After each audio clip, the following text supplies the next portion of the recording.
Check it out, y'all. Yes, yes, y'all. Yes, yes, y'all. Yes, yes, y'all. Welcome, welcome, welcome. This is Yalqun Ghalib, aka YG, aka L Force, aka Li Xian Song. Today we are going to read Galileo Galilei. Who is Galileo? Right? Well, let's see. Now it's 10 a.m. in the morning, and let's see how long does it take to read this book in a slow pace. Yes? So here we go. Who was Galileo? August 1609. Padua, Italy. It was a bright, starry night. A scientist named Galileo walked outside to his back garden. He carried a new telescope that he made himself. For weeks, Galileo had been carefully grinding the lenses. Now his telescope could enlarge objects many times their size. Ta-da! Galileo pointed the telescope upward. Dazzling sights leaped into view. Sights no one had ever seen. How could they? These sights were not visible to the naked eye. Over the next few weeks, Galileo roamed the heavens with his telescope. What he saw amazed him. Mountains rose up from the moon's surface. New stars took form from fuzzy patches in the sky. Moons circled Jupiter. Yet Galileo's discoveries led him into trouble. Terrible trouble.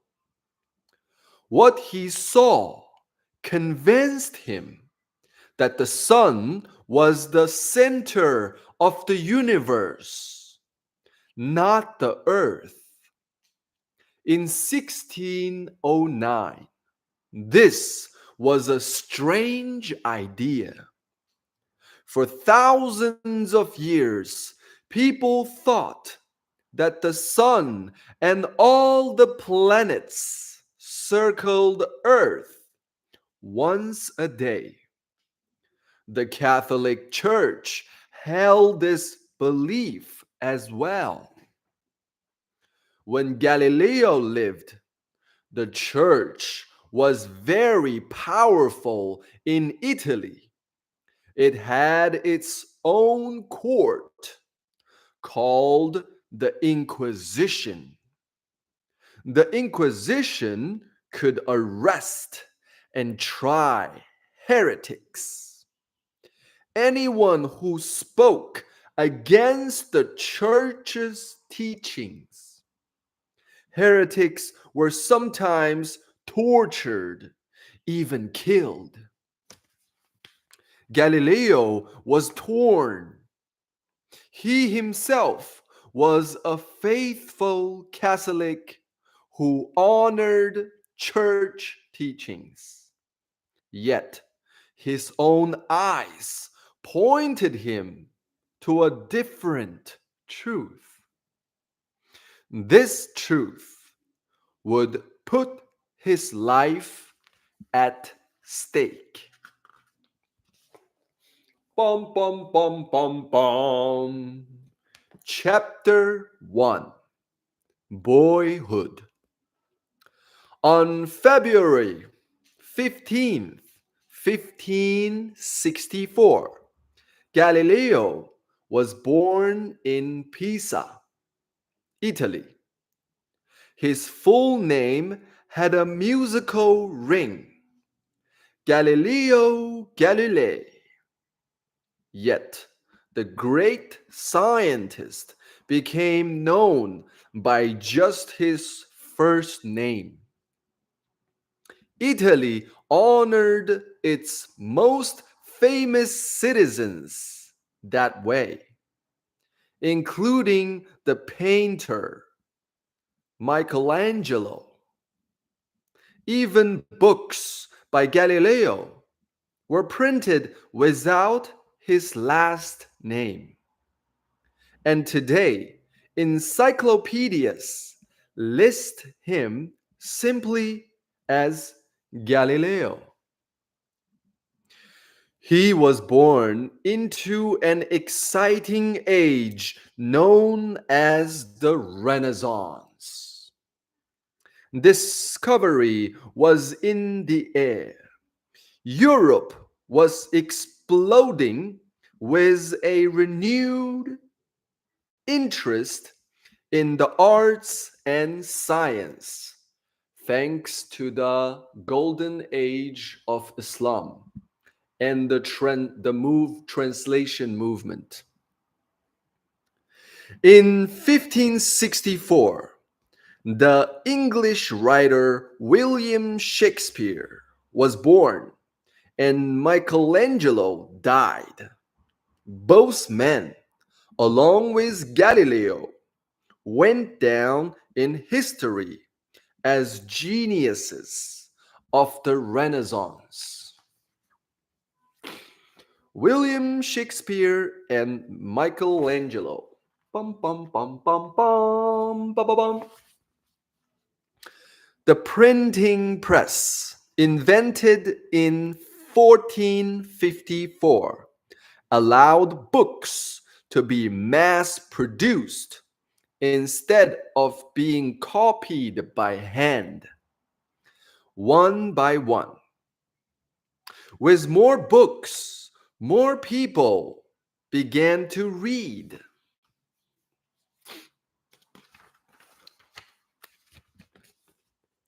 The Renaissance. In ancient times, Greece and Rome fostered the arts, science, and philosophy. But after the fall of Rome around 500 AD, advances in Europe slowed to a crawl. The period became known as the Dark Ages. Then, hundreds of years later, came the Renaissance. Renaissance comes from a French word meaning rebirth. It was a cultural movement that stared that started in Italy about 1300, spread through Europe, and lasted about 300 years. Learning and the arts took great leaps forward. Artists and philosophers looked to ancient Greece and Rome for inspiration. You see, here's the imperialist view and the colonial perspective that totally skip the golden age of Islam, which make Renaissance possible. Actually, the Renaissance didn't start at Italy; it started at Spain, because in that time, Spain was part of the Islam empire. And when the Muslims were driven out of Spain by the Catholic Church. They also had a lot of Arabic books were in Spain under the Catholic Church. And there were people translating these Arabic back to Latin, which enabled people to know these ancient ideas about Greece and Rome, which enabled the Renaissance. Hmm. It's shame that these books that did not mention that at all. But now you know. Artists such as Michelangelo and Leonardo da Vinci created beautiful paintings, sculpture, and architecture. With improved seagoing instruments, explorers bravely set sail for uncharted lands. Christopher Columbus arrived in the New World of the Americas in 1492. Ferdinando Magellan's Ferdinando Magellan's crew sailed around the globe, returning in 1522. And in 1607, when Galileo was 43, settlers arrived in Jamestown and founded one of the first English settlements in North America. Pisa was a beautiful old city by the river Arno. Its cathedral was already 5 centuries old when Galileo was born. Pisa's most famous landmark stood, or rather tilted, beside the cathedral. It was called the Leaning Tower because it looked ready to topple at any moment. Bum, bum, bum, ba-da-dum, bum, bum.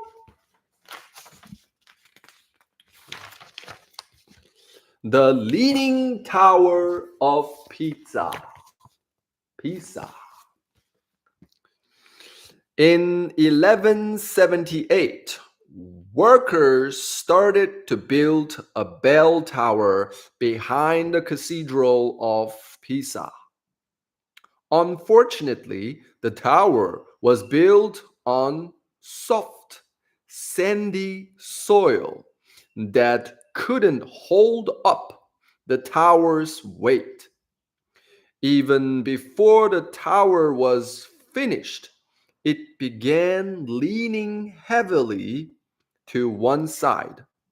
Today, Pisa is known worldwide for its leaning tower. Galileo was the firstborn child. His mother and father both came from noble Italian families.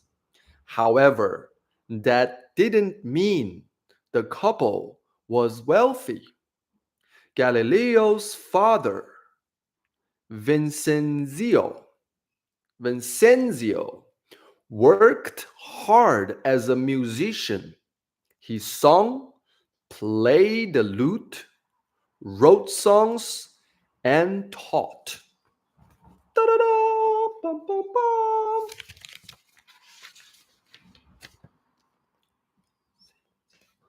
Vincenzio also wrote books about music theory. His books stirred up trouble. Songwriters was Songwriters were supposed to follow strict rules for composing, but Vincenzio questioned the rules. He even added notes to the scale. Old masters tried to stop one of his books from being published.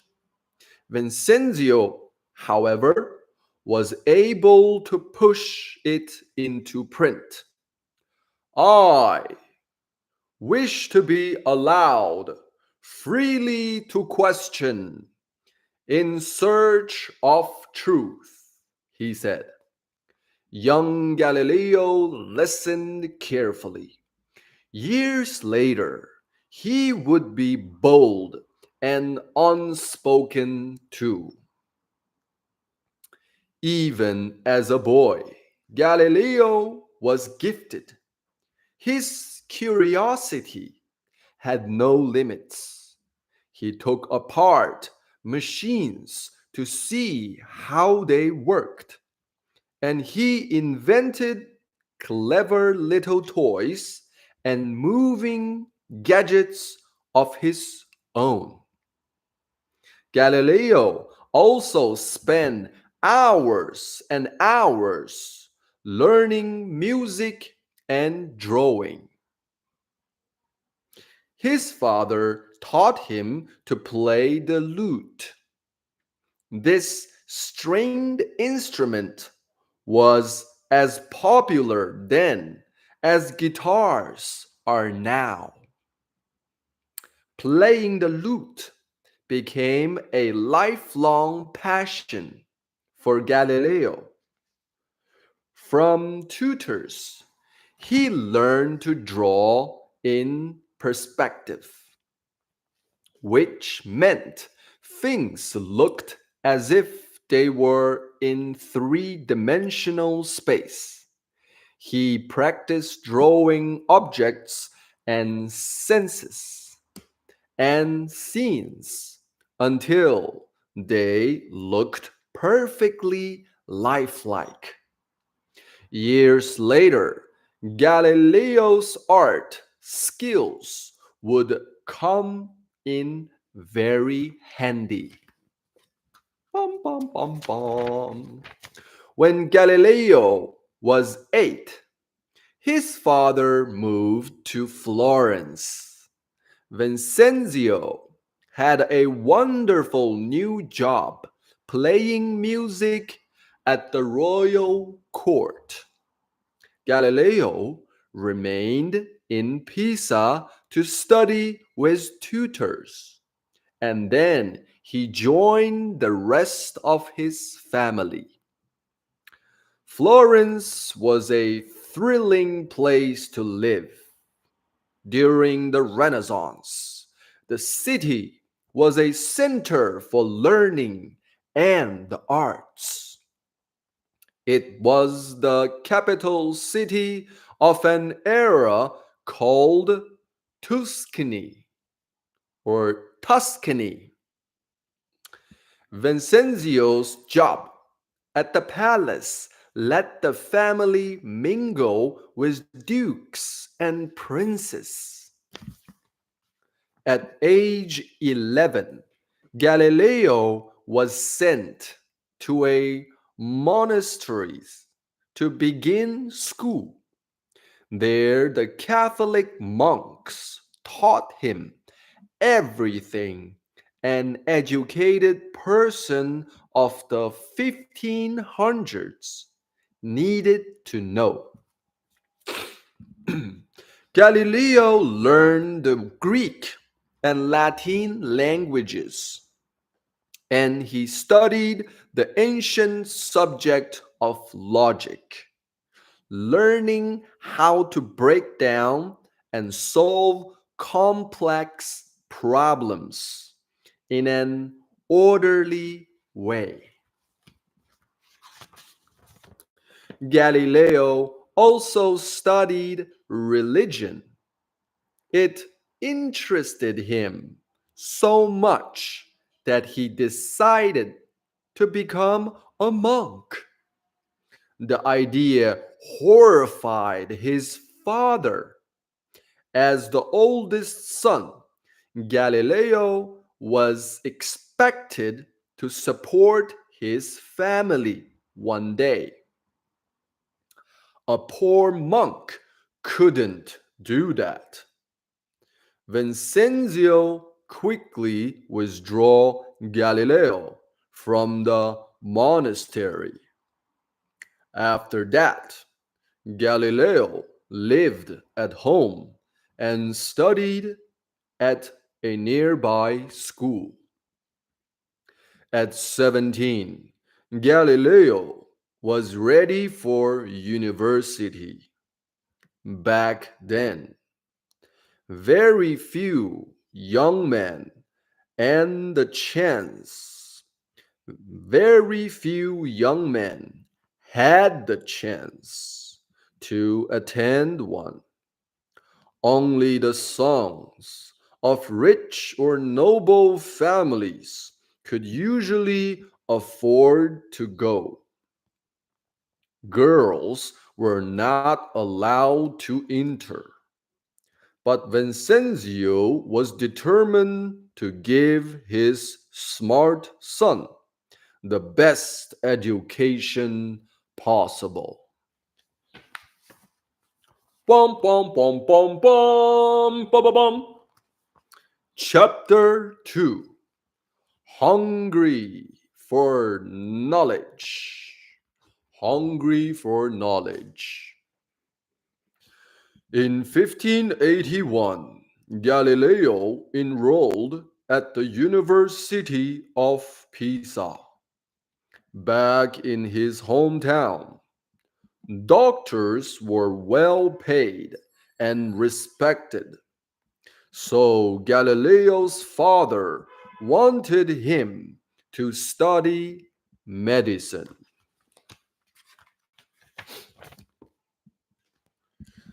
Soon Galileo stood out at the university. It wasn't just because of his reddish hair and curly beard.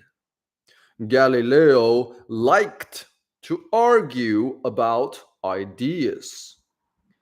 Even though he was eager to learn, he questioned everything. His classmates nicknamed Galileo the Wrangler. Wah, wah, wah. Some teachers disliked Galileo. They weren't used to being questioned. They weren't used to being questioned. But many teachers and students enjoyed his sharp wit. As a friend, Galileo was warm, loyal, and very generous. For his whole life, people would react strongly to Galileo. He made strong friends and strong enemies. One day, Galileo heard a lecture that set his mind afire. He realized that nature ran with perfect order, ruled by unseen laws. These laws were written in a special code, mathematics. The universe cannot be read until we have learned the language in which it is written. Galileo wrote later. It is written in mathematical language, and the letters are triangles, circles, and other geometrical figures. Galileo poured himself into the study of math. He puzzled over things that other people didn't even notice. At the cathedral one day, Galileo looked up at a huge lamp hanging on a chain from the ceiling.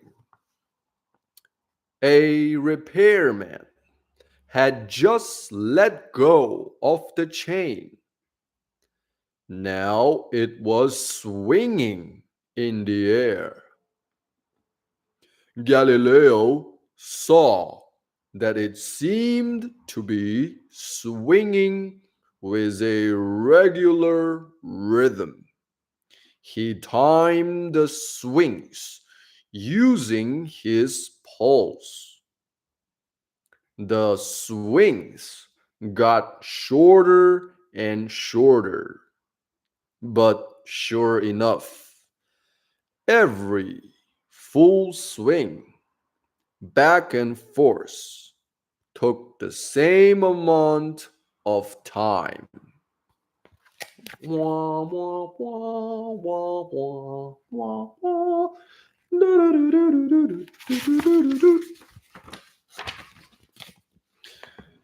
In his room, Galileo tested his idea. He wanted to be certain it was right. It was. Every single time. A pendulum swing wide and fast takes the same amount of time to go back and forth as when it slows nearly to a stop. Only making the chain longer or shorter will change the timing. At age 19, Galileo had discovered a mathematical law. It is now called the law of the pendulum. Ba-ba-ba-bum, ba-da-da-da-bum-bum-bum, ba-da-dum-bum-bum-bum, ba-ba-bum-bum-bum.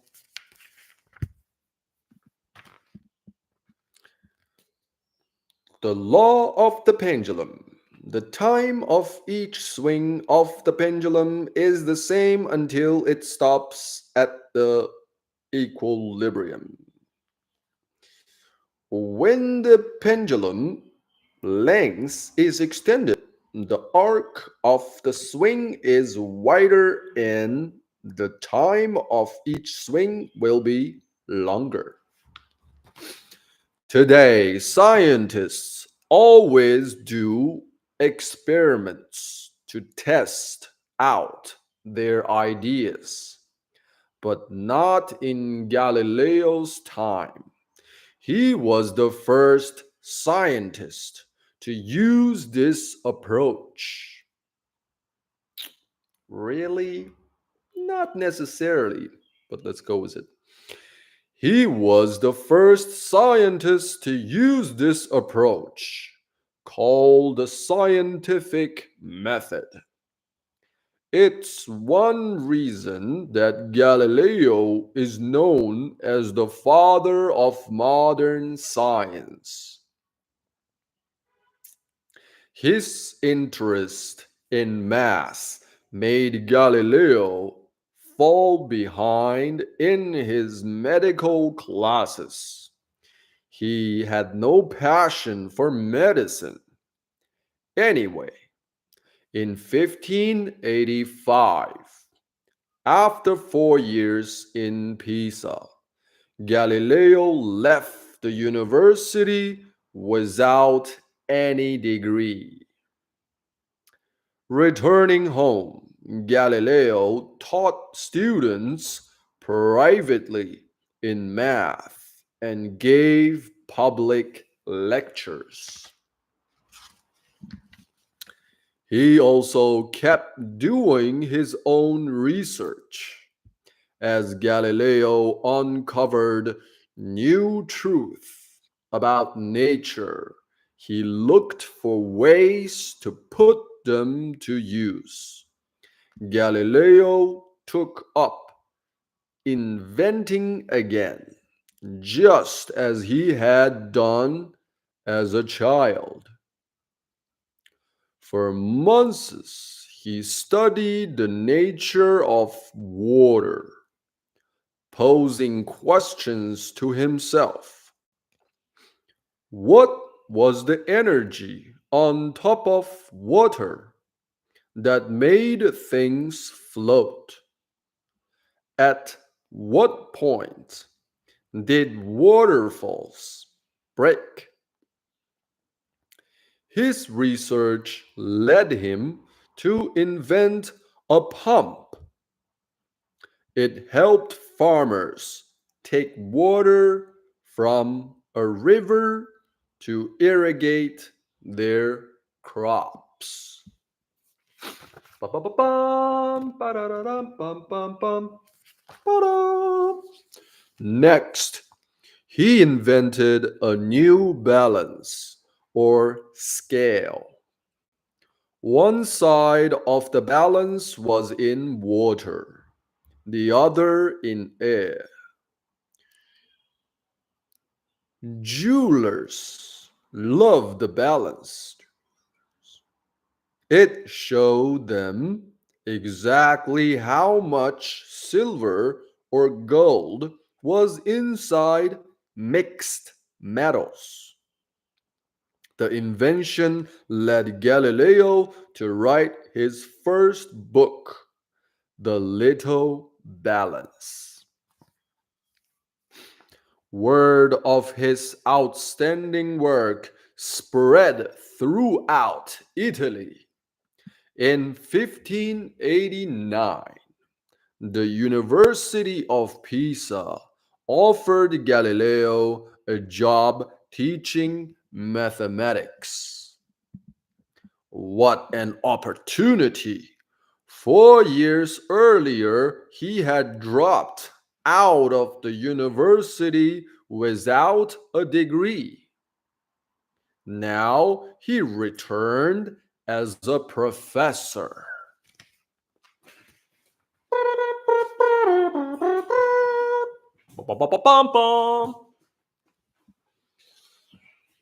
Test the pendulum yourself. Galileo wrote the law of the pendulum in a formula that is hard to understand unless you are a mathematician. However, it's not hard to do his basic test on your own. Make a simple pendulum with a piece of string and a weight. A fishing weight works well. Holding the end of the string lightly, give the weight a push. Watch the pendulum swing freely from point A to point B. See illustrated. See illustration.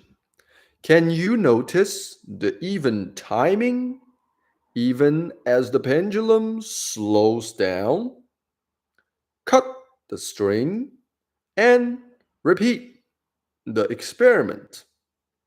The swings are slower, right? Ba-da-dum, ba-da-dum, bum, bum, bum, bum. Chapter 3, A Rebel Teacher. Ba-da-dum, ba-bum, ba-bum, ba-da-da-da-dum, bum-bum. The new teacher at the University of Pisa was causing a stir. He refused to wear the proper robes of a professor. It was supposed to be an honor to wear the long black togas. But Galileo thought they were silly and a nuisance. He mocked the robes in a long, funny poem. University officials weren't laughing, though. They docked Galileo's pay. The University of Pisa based its teaching on the works of Aristotle. So did most universities throughout Europe. Aristotle was an ancient Greek philosopher who had lived from 384 BC to 322 BC. His books covered a wide range of topics, including science and math. He seemed to have answered for every question about the universe. Galileo had to teach Aristotle's ideas in his classroom, but in his own mind, he dared to question some of Aristotle's teachings. For example, Aristotle said that heavy objects fall faster than light ones. For almost 2,000 years, no one had ever doubted this. It seemed to make sense that a hammer would fall faster than a feather. But Galileo had noticed hailstones of varying size hit the ground and same time. 谢谢。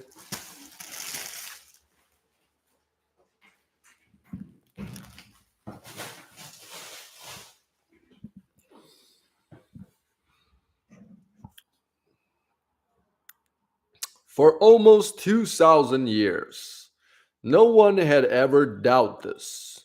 It seemed to make sense that a hammer would fall faster than a feather.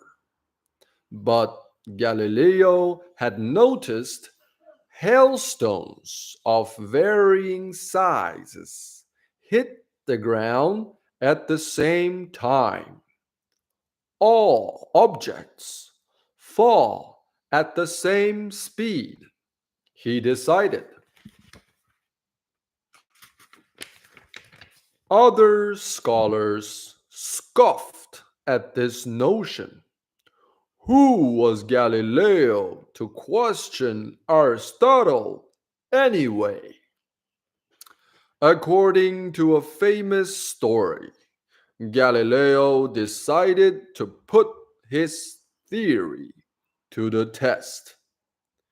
He led a group of professors to the top of the Leaning Tower of Pisa. He brought along a 10-pound cannonball and a 1-pound lead ball. Lead ball. According to Aristotle, the cannonball should fall to the ground 10 times faster than the lighter ball.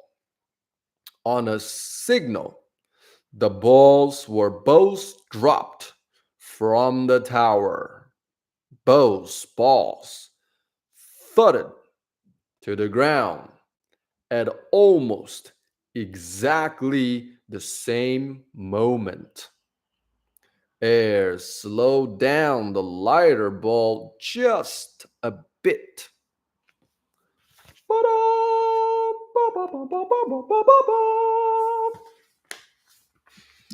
It seemed that Galileo had proved his point, but some observers thought Galileo had proved only one thing. He was a troublemaker. Galileo's students, however, liked their entertaining teacher. Most of his classes had standing room only. Sometimes professors came to his classes too, but they came to hiss and boo, proving Galileo right.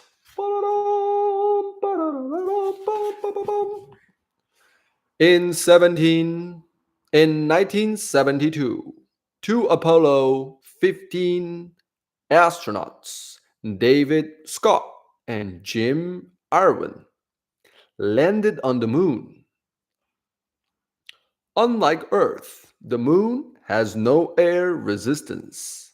Scott dropped a hammer and a feather to see which one would fall faster. Each one hit the moon at exactly the same time. This was just what Galileo had predicted 370 years earlier. Astronaut Scott radioed to NASA. This proves that Mr. Galileo was correct. The moon test was broadcast live on TV. You can watch it online at http slash er dot jsc dot gov slash slash feather dot html.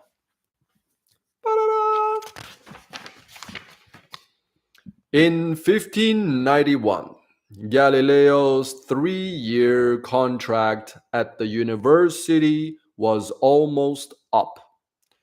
Knowing he was likely to lose his job, Galileo resigned.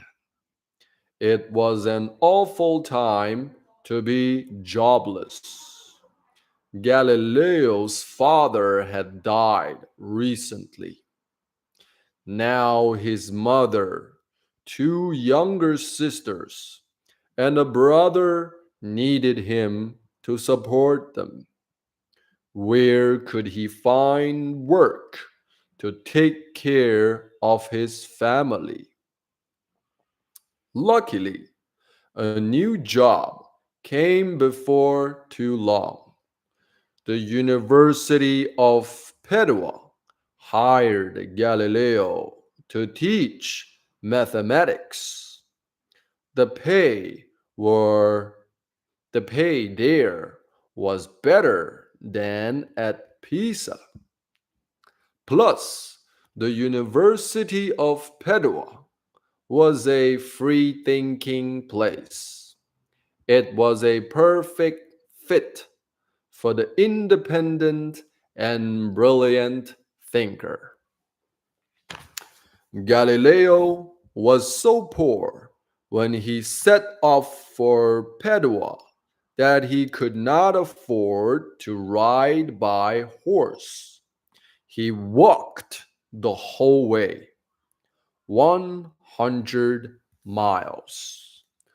100 miles, 100 miles, 100 miles, 100 miles. Away from home, 500 miles. Chapter 4, Happy Years. In old age, Galileo looked back on the time he spent at Padua as the happiest years of his life. He was 28 when he arrived. Soon after, the University of Padua promoted Galileo to be head of the math department. The post was his for the next 18 years. Young noblemen from all over Europe flocked to the university to study. When they returned home, they brought word of Galileo and his ideas. Galileo's reputation grew and grew. In Padua, he also attached, he also attracted a lively circle of friends. They were the greatest minds of their time.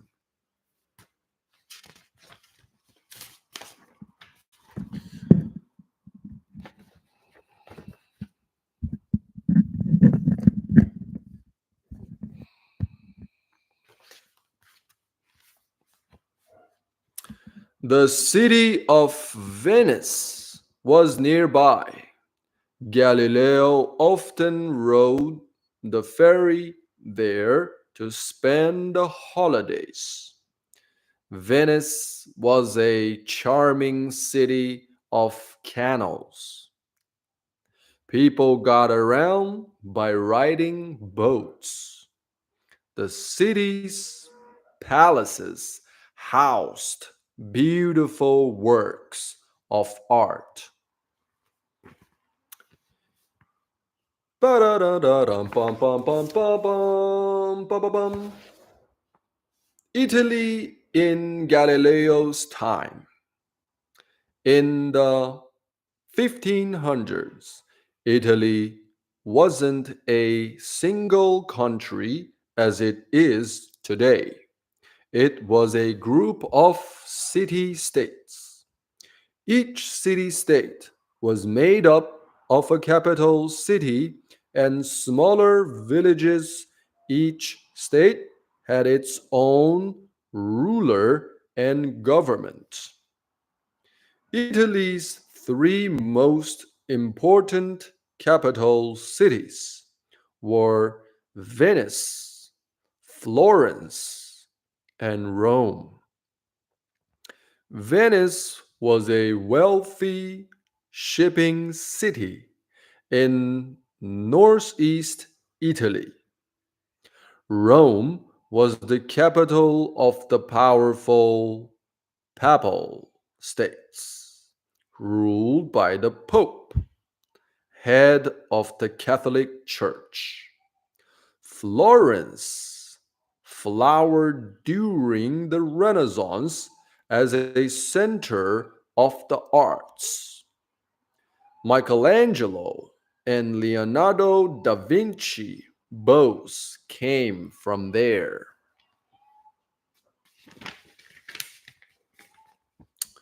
In Venice, Galileo fell in love with Marina Gamba because she was from a lower social class. It was difficult for Galileo to marry her. Also, professors were expected to stay single and devote themselves to their work. Nonetheless, Galileo and Marina developed a long relationship and had children together. A daughter, Virginia, and Virginia was born in 1600. 1 year later, a second daughter, Livia, followed. A son named Vincenzio, after Galileo's father, was born in 1606. Galileo proved generously for his children. Sorry. Galileo provided generously for his children and Marina. He moved them to a house that was 5 minutes away so he could spend more time with his family. Later, Marina married another man, but that was after Galileo had moved away from Padua. All her life, she stayed strong friends with Galileo. Although Galileo loved the years in Padua, he nearly died there.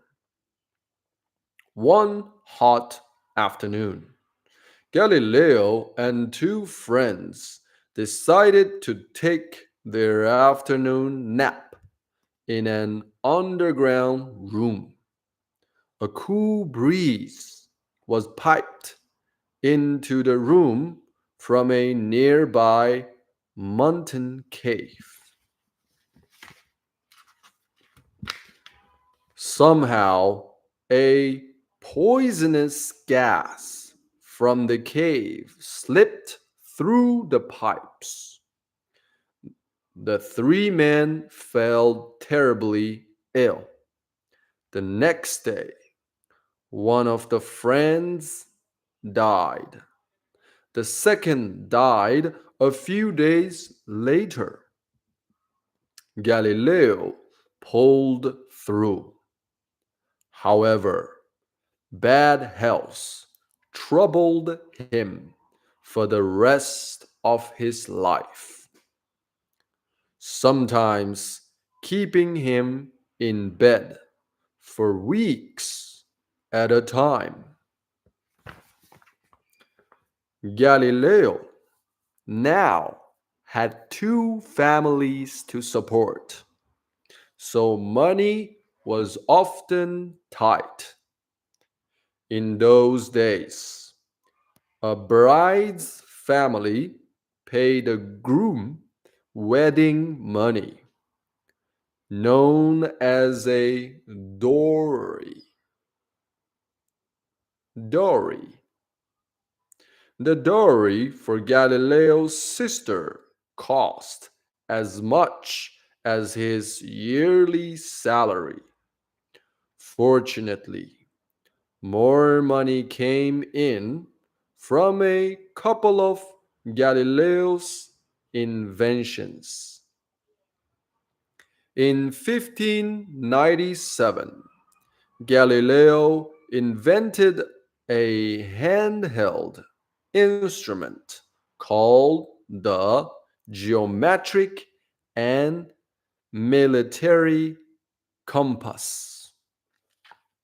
The compass looked like two metal rulers covered with numbers.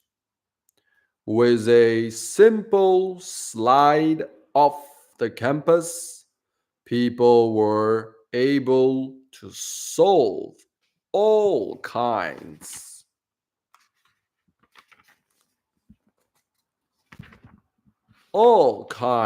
of hard math problems.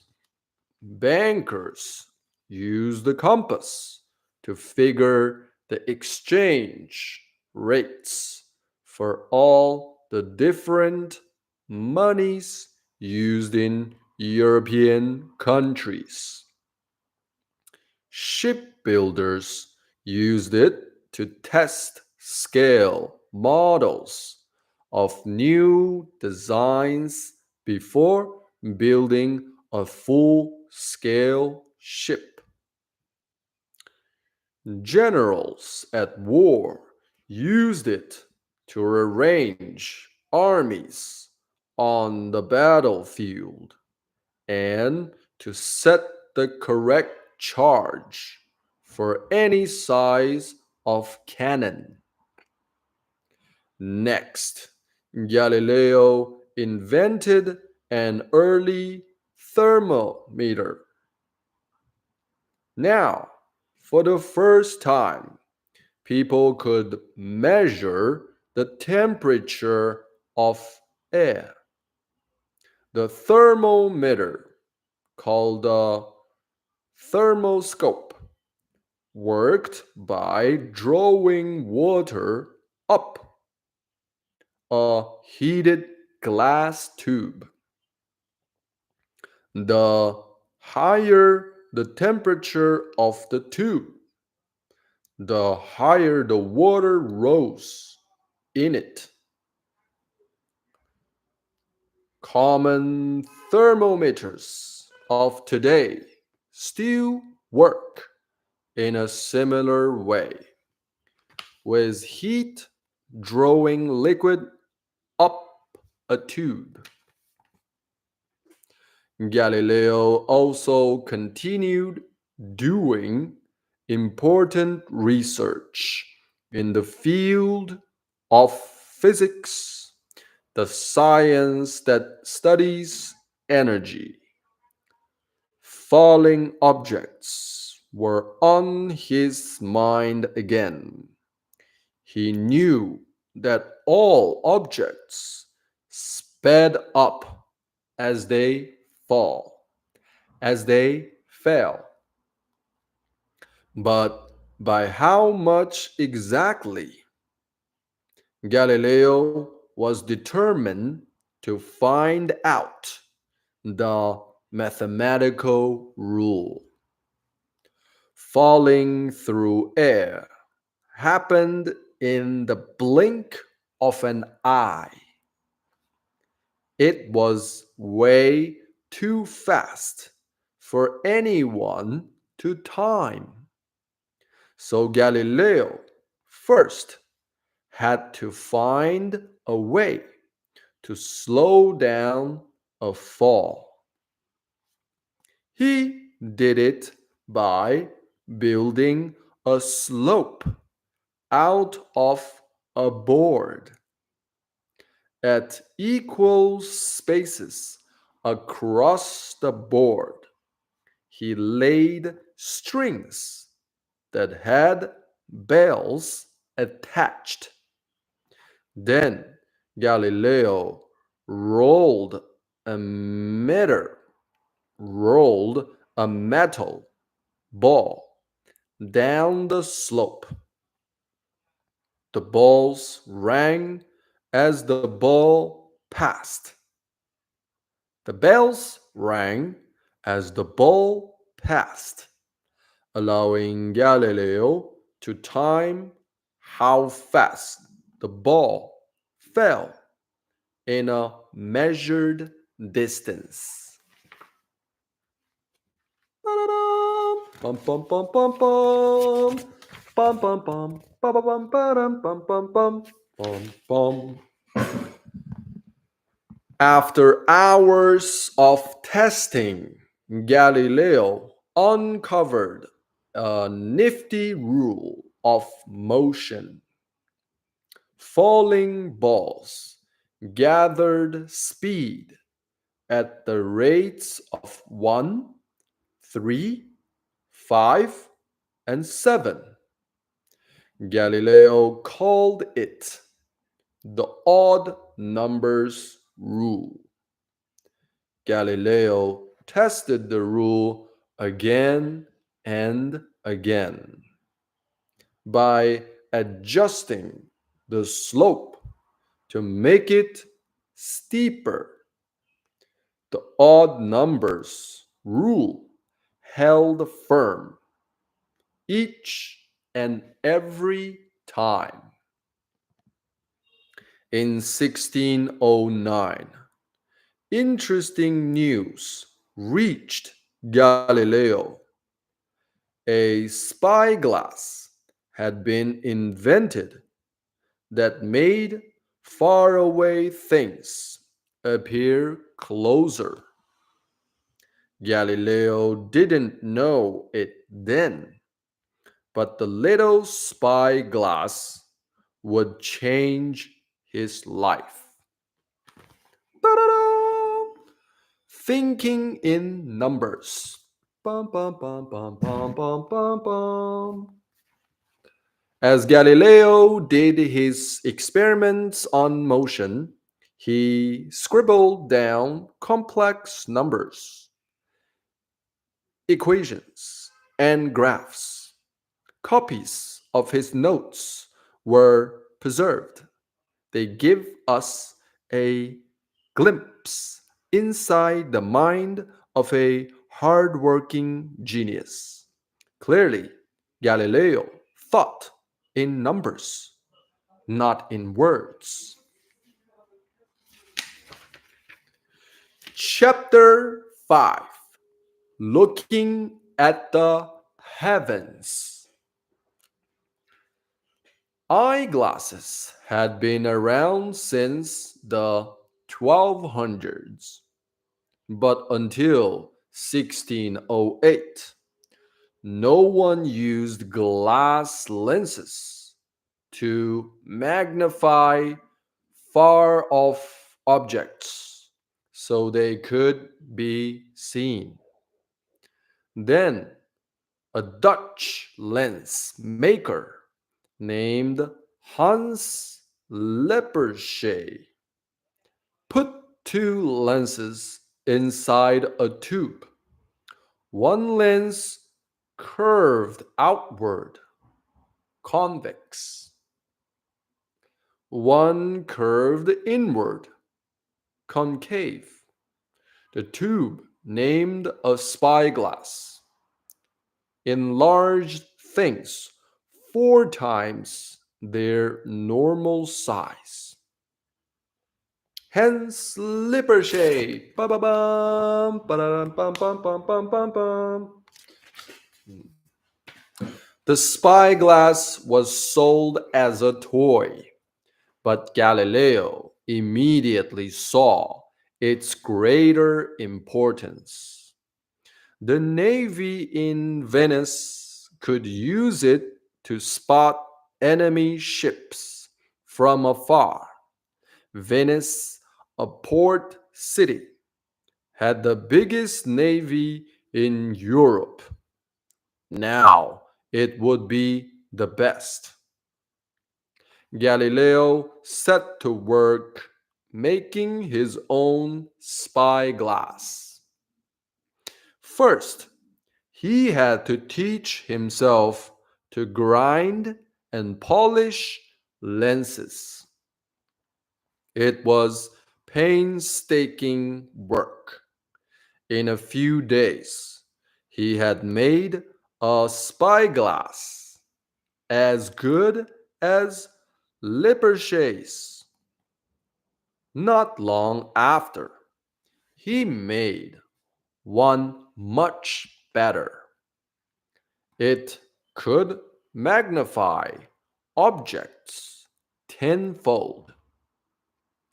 Galileo had taken a toy and turned it into an instrument of science. People soon renamed it the telescope. The prefix tele means far off. Galileo's telescopes.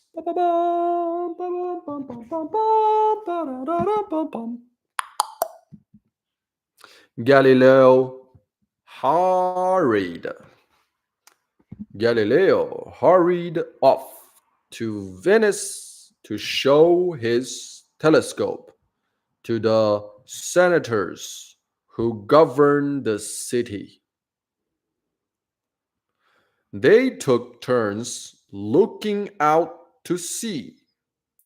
To their amazement, they spotted ships 2 or 3 hours before onlookers on shore could see them. Galileo gave them his telescope free of charge. They rewarded Galileo with a pay raise and a lifetime contract at the University of Padua. Back home, Galileo continued to improve the telescope, reshaping pieces of glass again and again.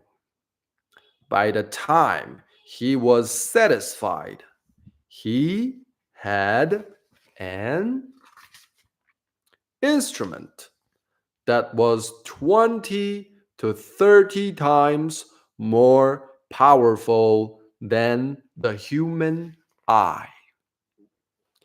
It was time to turn his telescope toward the heavens.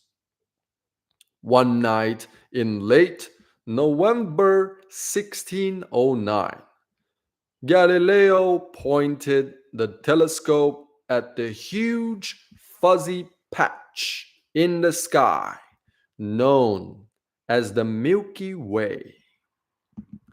One of the darkness shone an extraordinary number of stars, packed closely together. As Galileo continued stargazing on other nights, he found 80 new stars in the constellation Orion. Before this, only 9 stars in Orion had been identified.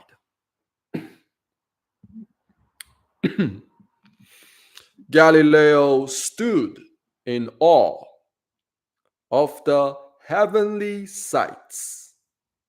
It was pleased God to make me along the witness to an admirable thing kept hidden all these ages, he wrote.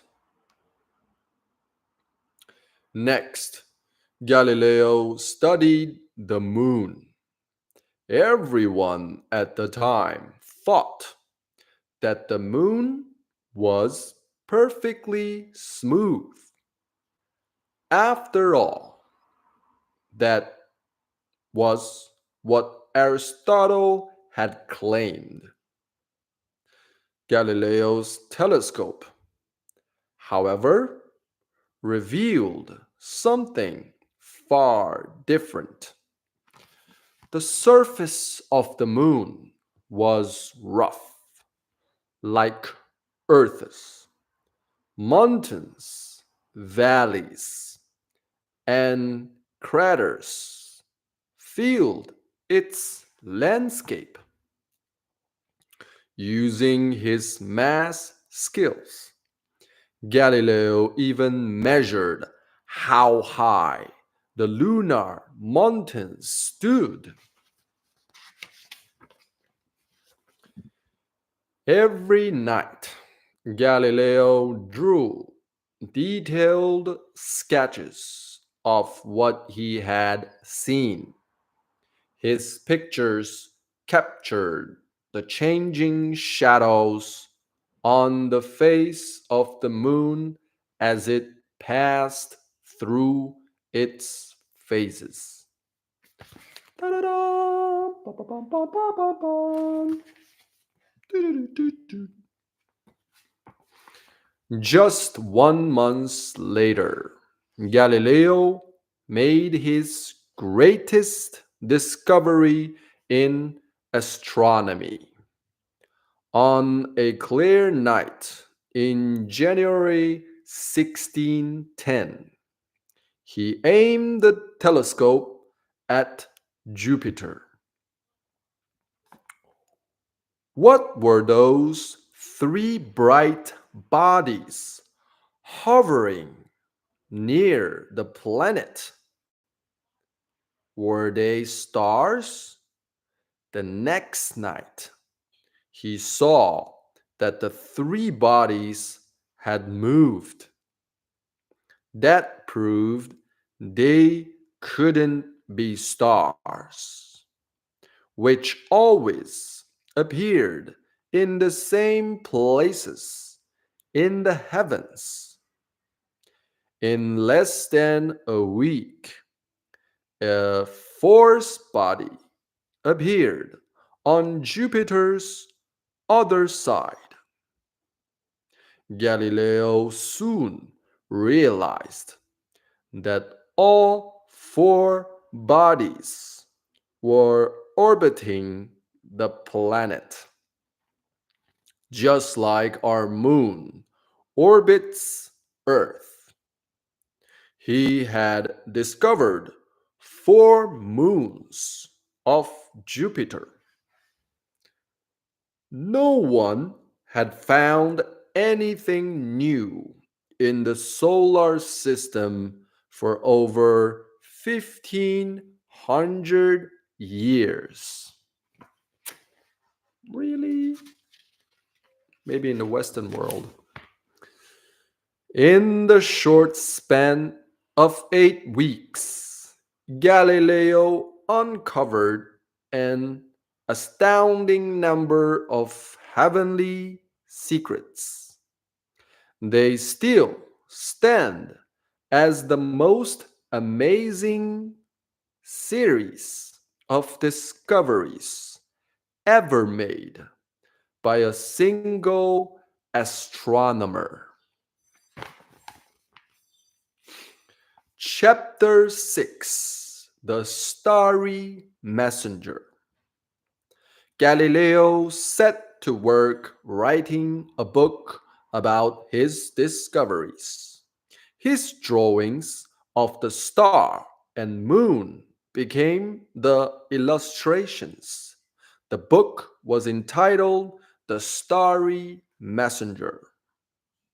The title referred to Galileo's new telescope, but it described Galileo himself just as well. Galileo wrote the Starry Messenger in Latin. It was the written language used by learned men all over Europe. That way, people in countries outside Italy could read it too. The book became an immediate bestseller all over Europe. It made Galileo very famous. Galileo hoped the book would also attract a wealthy patron, such as the Medici family. Finding a good patron was important. 2. Renaissance scholars. Patreon gave them money to support their work. The Medicis were not only the rulers of Tuscany, they were also known to be very generous patrons. So Galileo decided the starry messenger to Grand Duke Cosimo II. He was head of the Medici in Italy. Galileo presented the book to the Grand Duke along with the telescope he'd used to search the heavens. And Galileo didn't stop there. He named the four Jupiter moons the Medicean stars, after the four Medici brothers. Today, the moons of Jupiter have different names: Io, Europa, Ganymede, and Callisto. Galileo's flattery paid off. The Grand Duke appointed him chief mathematician and philosopher of the royal court. Galileo no longer had to teach. He was free to devote all his time to research. Soon, Galileo left Padua and moved back to his beloved Florence. Meanwhile, his book was causing an uproar. Once again, his ideas opposed Aristotle's. Backers of Aristotle went on the attack. They said Galileo was a fraud who would do anything for attention. Some claimed that his telescope made things appear that weren't there.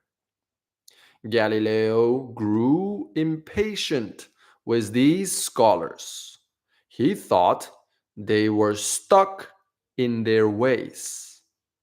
They wish never to raise their eyes from Aristotle's pages.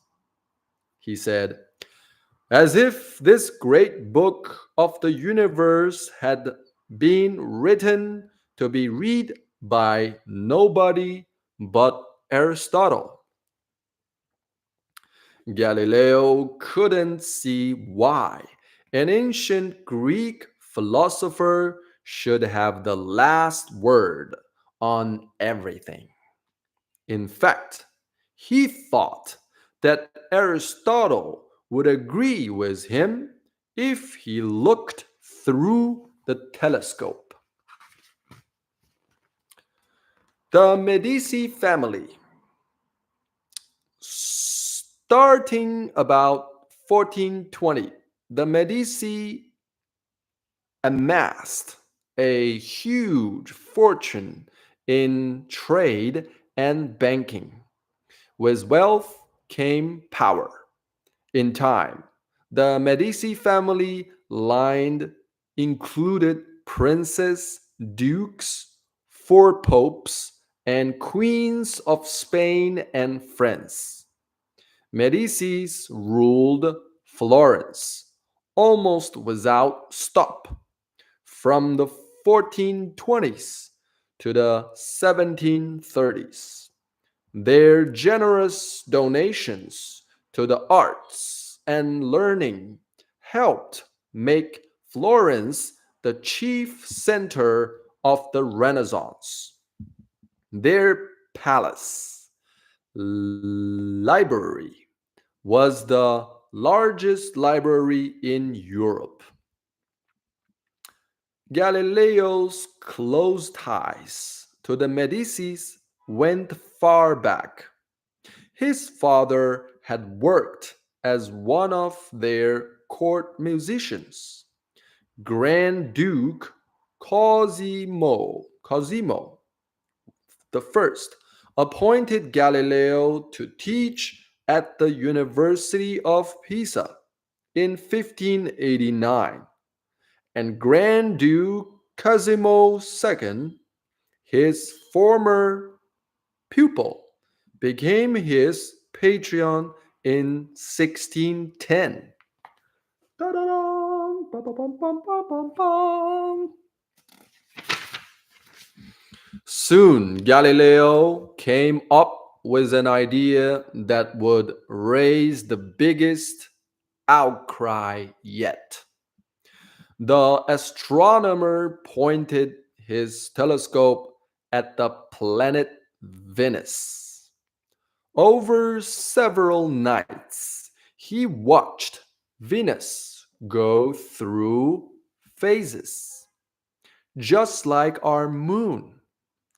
Its glow changed from a silver of light to a half orb to a full orb.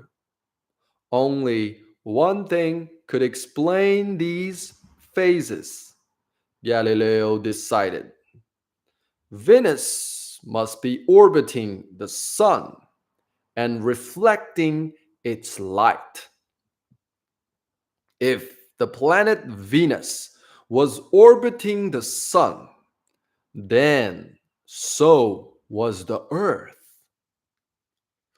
This idea flew in the face of commonly held beliefs. Nearly everyone agreed with Aristotle. The earth stood absolutely still in the center of the universe, and the sun, stars, and planets circled the earth once a day. Galileo, however, believed in what he saw. He was sure that an earlier scientist named Nicholas Copernicus, Nicholas Copernicus had the right idea in 1543. Copernicus had suggested that the sun was the center of the universe. The planets, including Earth, circled about it. Ba-ba-bum, ba-da-dum-bum-bum. It was understandable why this idea seemed ridiculous. Every day, people watched the sun moving across the sky, bringing light at sunrise and darkness at sunset. But Galileo and Copernicus explained night and day in another way. They suggested that the earth spun around daily on an axis where the earth faced the sun. There was daylight. Where it faced away, there was night. Nicholas Copernicus, 1473 to 1543, was a Renaissance mathematician and astronomer from Poland. He was the first to suggest that the sun was the center of the universe. His theory strongly contradicted the teachings at the time. How then did Copernicus escape getting into the deep trouble that befell Galileo later on?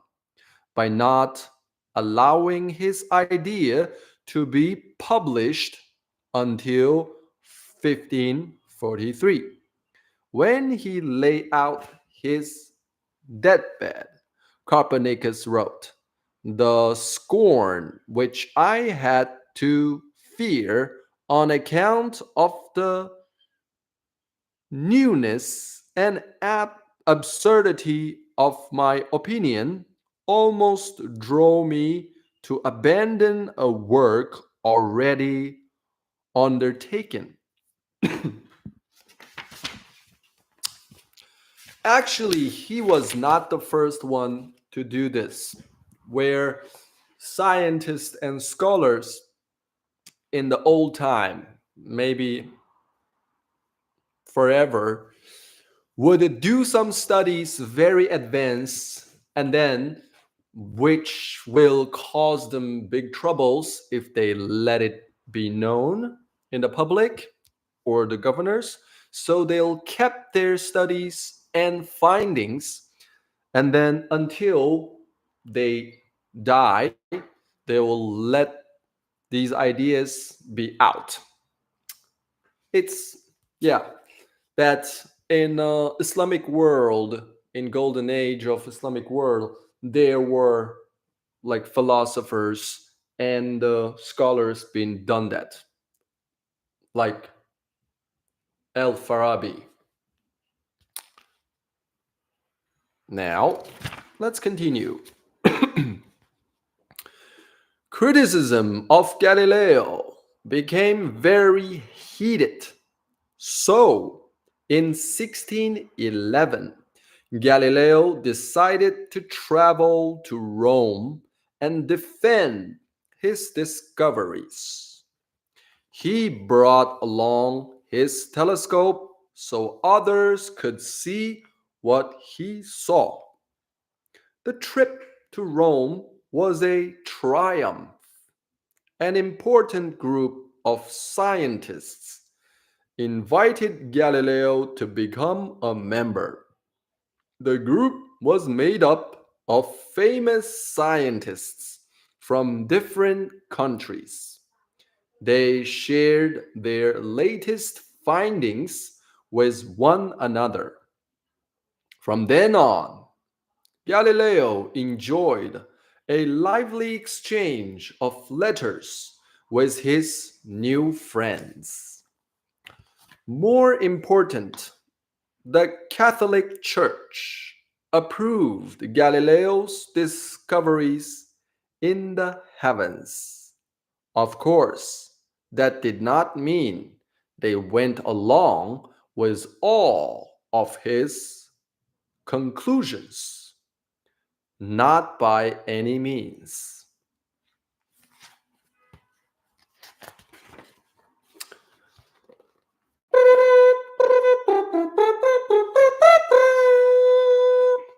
Chapter 7.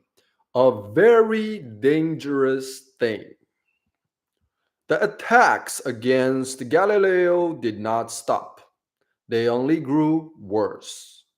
Galileo continued to make findings that clashed with old ideas. He said correctly there were dark spots on the sun called sunspots, and bodies in water either floated or sunk because of density, not size. Correct again. But what kept upsetting people the most was his idea that Earth did not stand at the center of the universe. Several scientists wrote books blasting Galileo and his idea. Galileo fought back. His tongue could be as sharp as his wit. He often treated his enemies like dimwits. Your ignorance astounds me, he wrote to one. A loyal circle of fellow scientists supported Galileo. They nicknamed their opponents the Pigeon League. The Pigeon League. In a word, bird brains. As the scientist warred, Galileo turned his attention to an important family matter. In 1613, he decided to place his two daughters in a convent.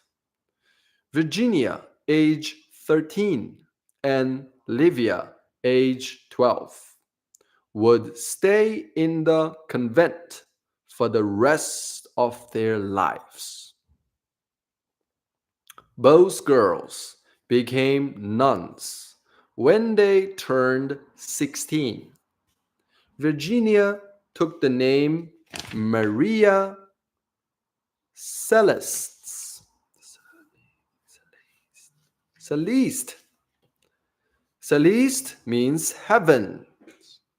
It may have been her way of honoring the astronomy of her beloved father. In time, Galileo's enemy started to aim a new weapon at him: the Catholic Church. They claim that the sun centered viewpoint went against the Bible. It was heresy. Heresy. Dragging religion into the fight dismayed Galileo. He was a he was a devout Catholic with no desire whatsoever to fight the church. He felt that the charge of heresy was worse than death.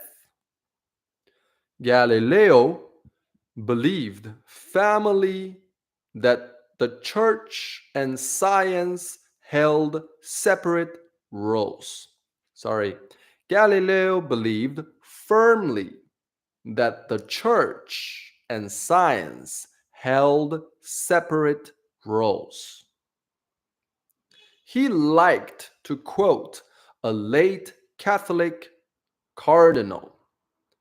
The Bible was a book about how one goes to heaven, not how heaven goes. Galileo wrote a 40-page letter addressed to the Grand Duchess, Duchess of the Medici family. In it, he laid out his ideas about science and religion.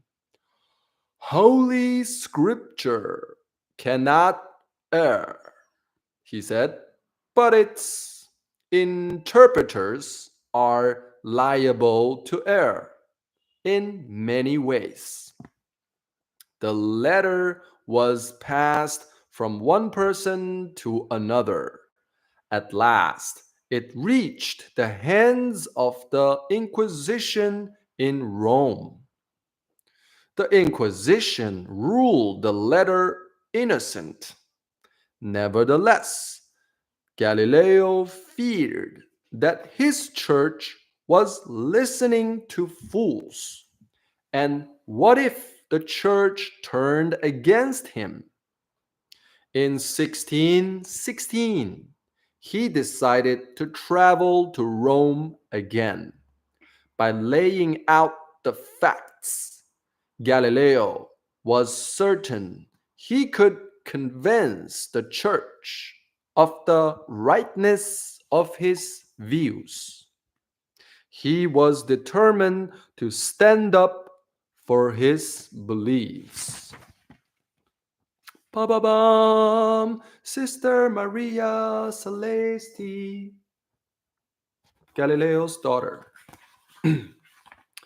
Sister Maria Celeste, Galileo's older daughter, was devoted to her father.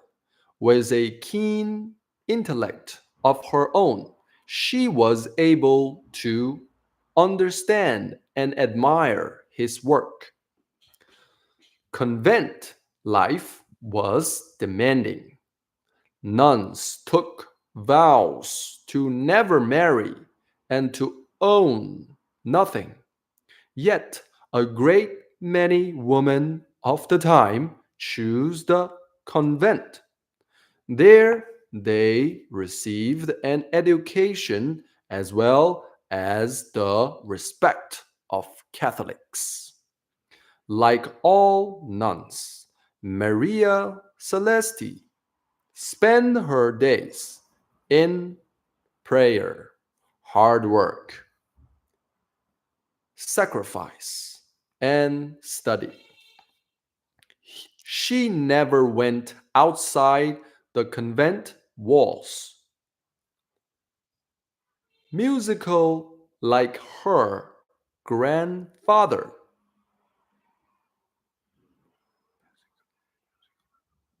Musical like her grandfather, she directed the choir and played the organ. In 1617, Galileo moved to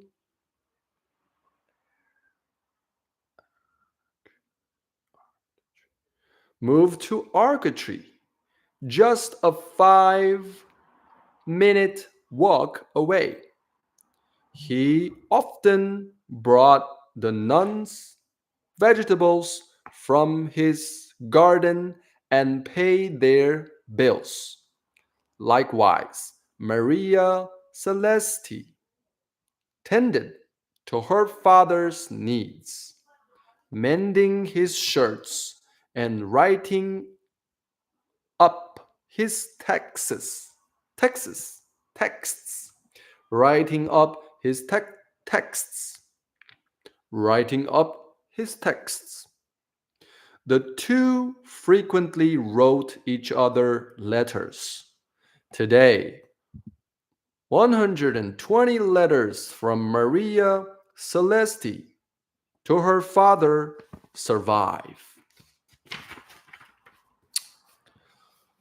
I believe good philosophers, like eagles, fly alone, not in flocks, like starlings. In Rome, Galileo argued his ideas to anyone who listened. He was bold and confident. The ambassador from Tuscany grew alarmed for Galileo's safety. He will get himself into trouble, the ambassador said, for he is stubborn and very worked up in this matter. The Inquisition decided to meet and settle the issue once and for all. Galileo was not invited to present his ideas. In short order, the church banned Copernicus' theory, declaring it was foolish and absurd. The earth was the center of the universe. The Inquisition, the inquisitors asked Cardinal Roberto Bellarmine to inform Galileo of the decision immediately. Bellarmine was known as the Hammer of the Heretics. In 1600, he had helped sentence a heretic named Giordano Bruno to death. Bruno was burned alive at the stake. Cardinal Bellarmine greeted Galileo with respect, his red cap in hand, but he grew stern as he spoke of the Inquisition's ruling. Galileo could no longer hold or defend the worldview of Copernicus. To do so would be a very dangerous thing, said Bellarmine.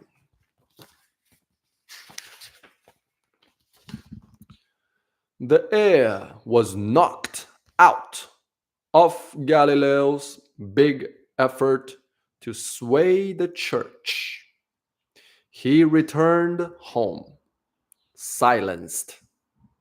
For the next 7 years, he heeded the Inquisition's warning and turned to other matters of science.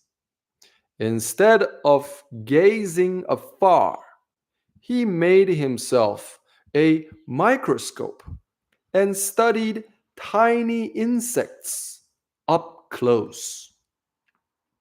I have observed many tiny animals with great admiration, he wrote, among which the flea is quite horrible, the gnat and the moth very beautiful.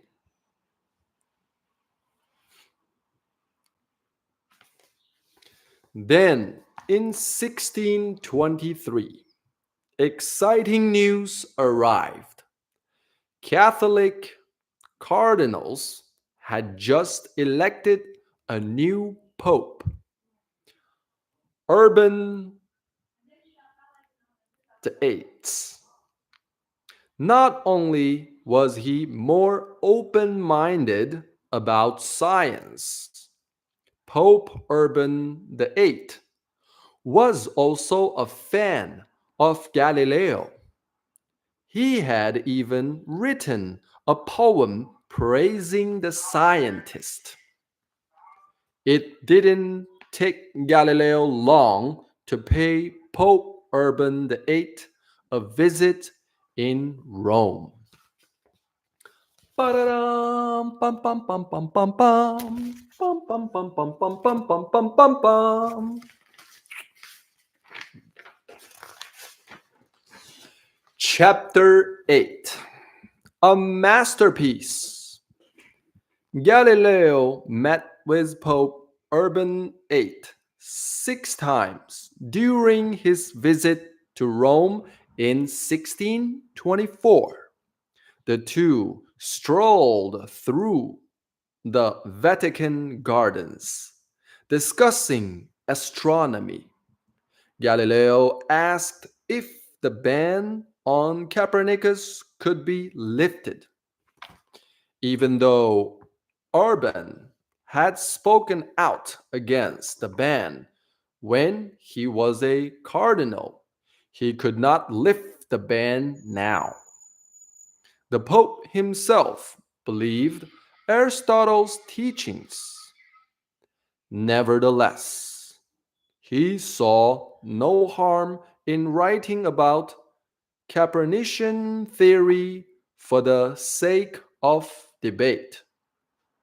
He did give Galileo one strong caution, though.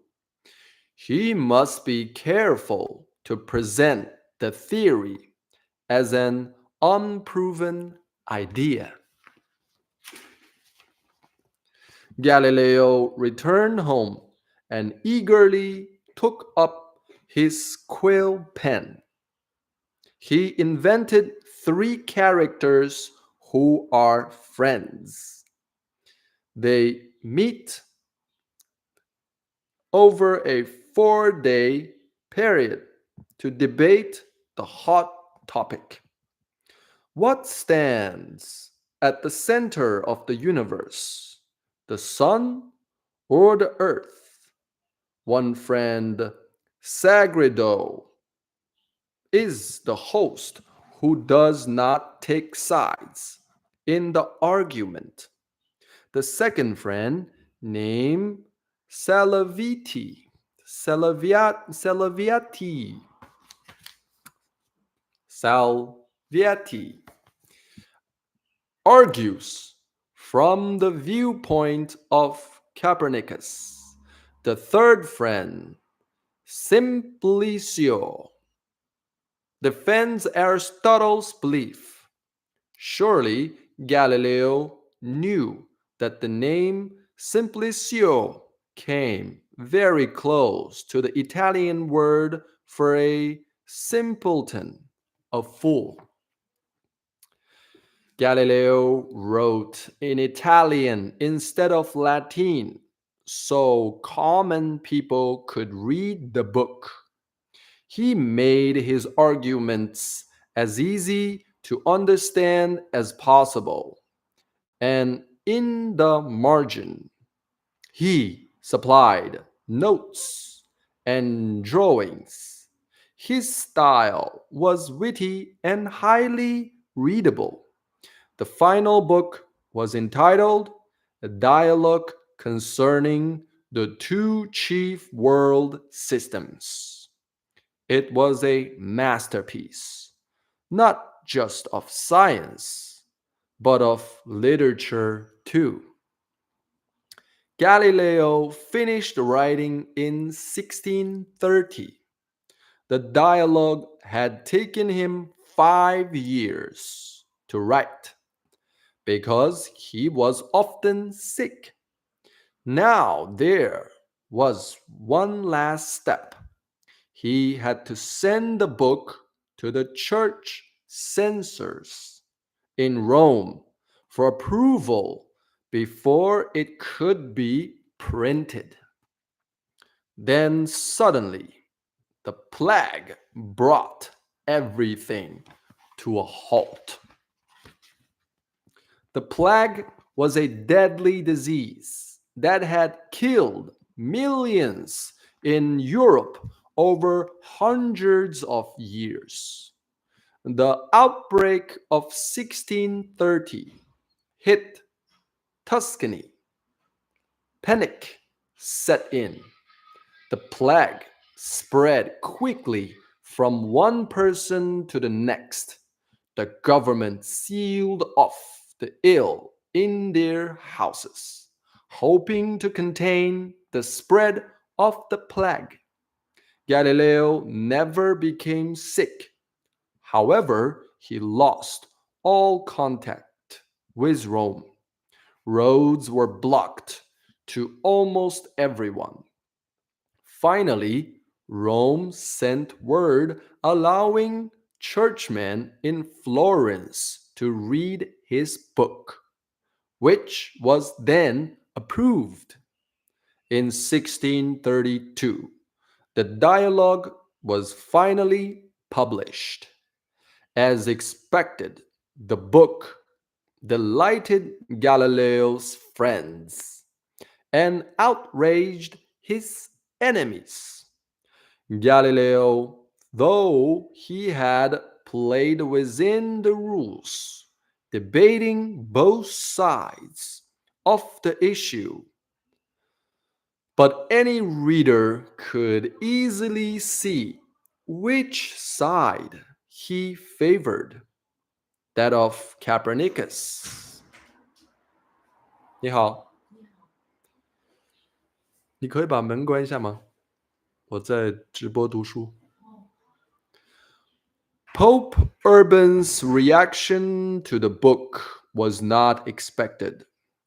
He switched sides, turning against Galileo. What had happened? In the plague. Beginning in 1348, outbreaks of the bubonic outbreak of the bubonic plague killed millions of Europe. It ragged quickly from village to village, spread by rats. Victims died within a day or two.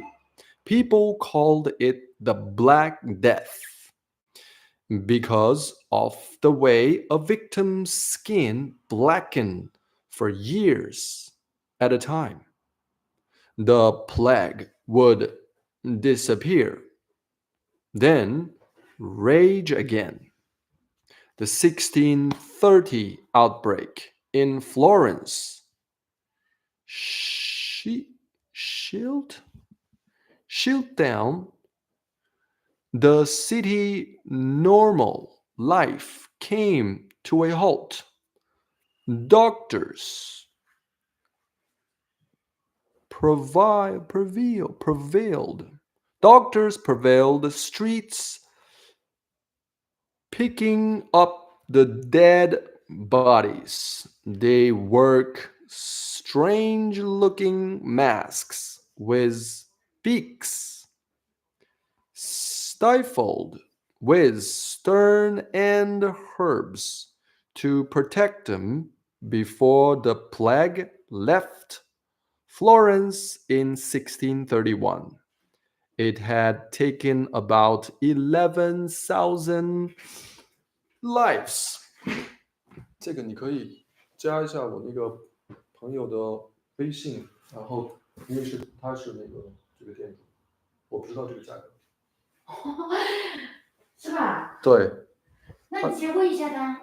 我看他这里没有留他那个微信吗？你不是店主，你上堂没对，我他没有，我就早上过来在这读书，他应该下午2点以后过来。对，哎，我觉得他东西挺特别的。是他淘的他是东西，哪里的？他就是这里人，就是四川人，哦，本地人。他淘的都是那个，都是孤品，在网上。我就是来了2次，他都不在，说家里有事儿。哦，我看见他那个。对啊，你可以下午，一般他下午2、3点以后就过来了。哦，嗯，那东西贵不贵啊？他东西应该也不贵吧，就比较合适吧。我看他的电话号。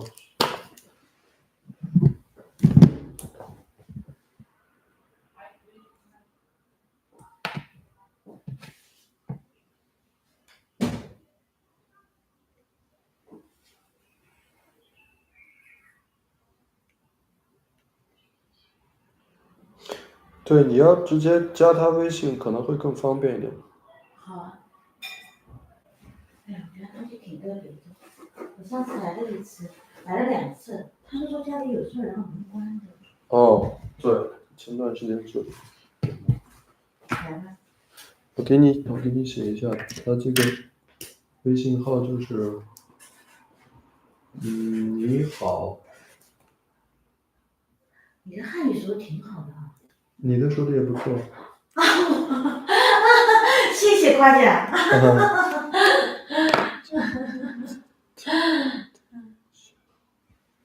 对，这个是他的微信，你就加上他微信以后，也就是可以直接拍照，你喜欢的拍照发给他，他可以那个把那个什么就可以发给你。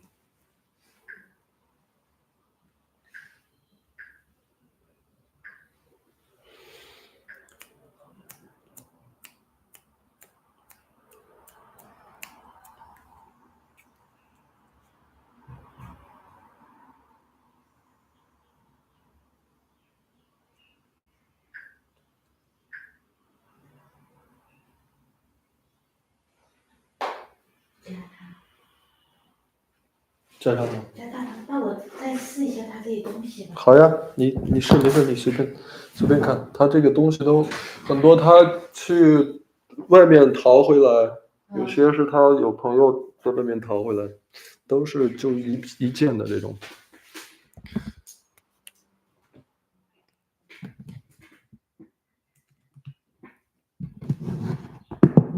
上午是不是在睡懒觉？对，他一般下午的过来。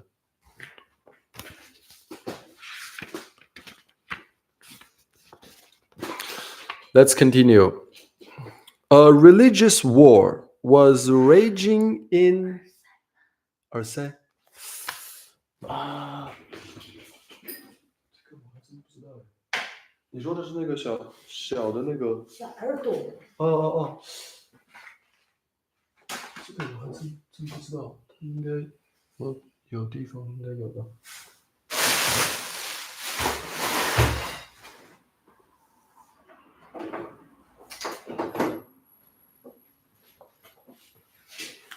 我不知道它放哪里了。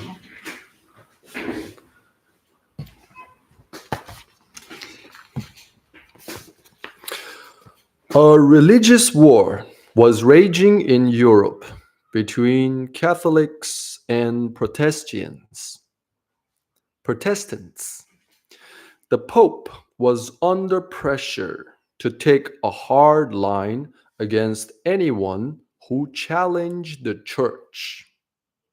To make matters worse, Galileo's enemies told the Pope that the dialogue made fun of him. It put the Pope's own words into the mouths of Simplicio, a fool. Furious, Pope Urban ordered the Inquisition to investigate Galileo. It didn't take long for the church leaders to summon the scientists to Rome. Why? To stand trial. The charge: heresy. Galileo's doctor pleaded that Galileo was too ill to travel.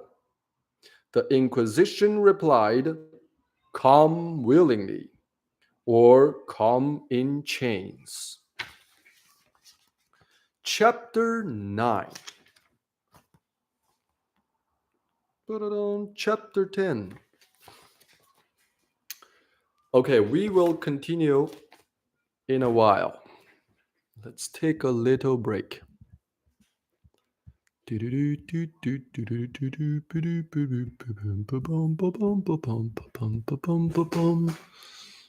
Lo-fi da da da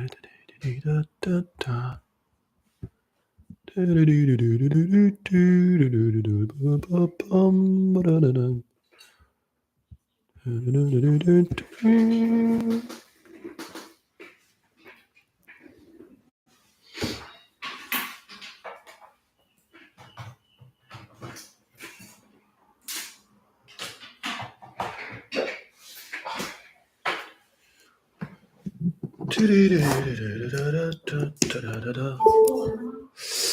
我还差几页，但是可惜开灯了。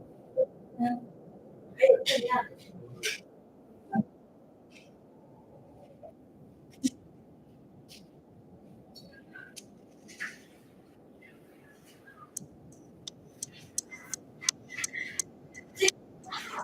哦，是啊，这个挺和你的视频挺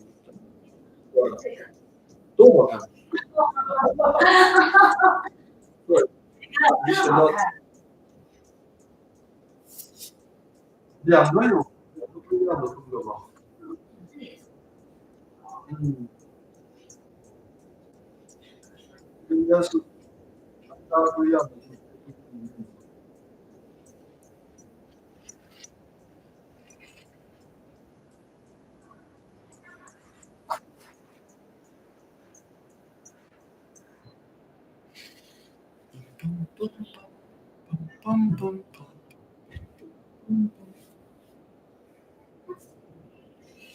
他今天起的挺早的，他刚才上午给我发微信来着。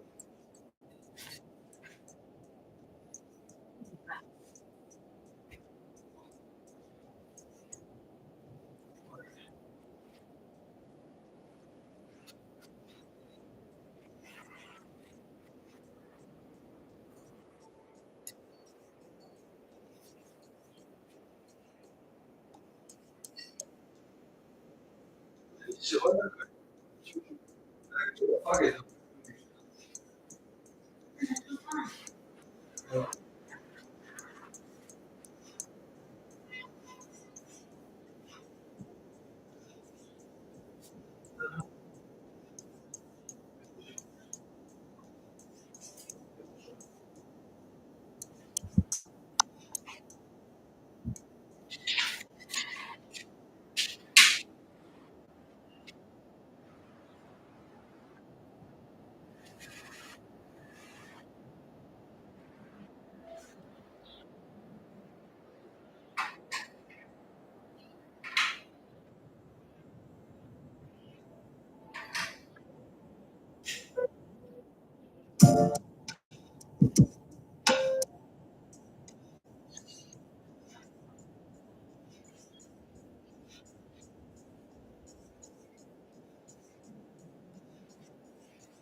这个吗？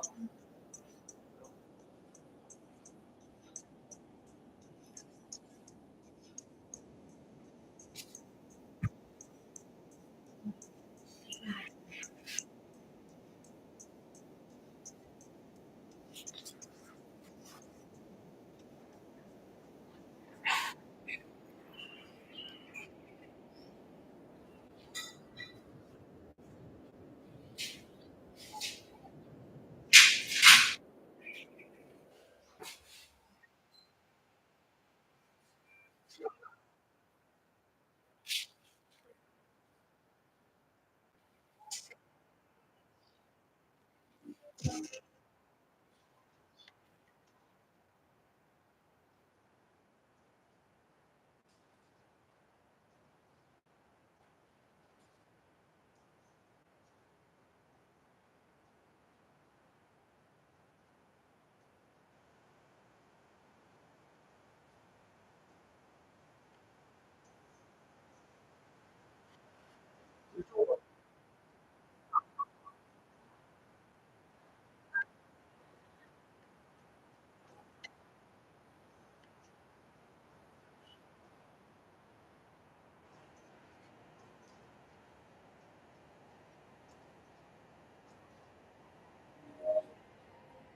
的吗？这可能配个裙子更好看吧？是吧？穿那个花裙。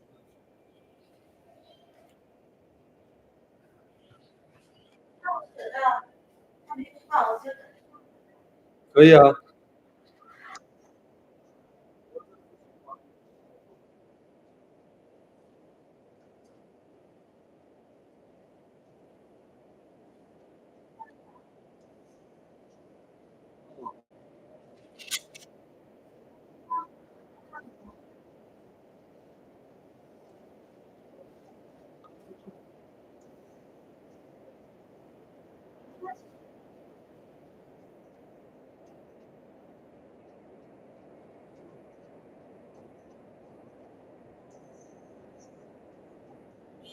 啊，离也不远，就在那个房子里。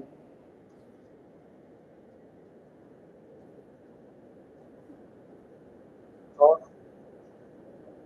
哦，我说这个也不远，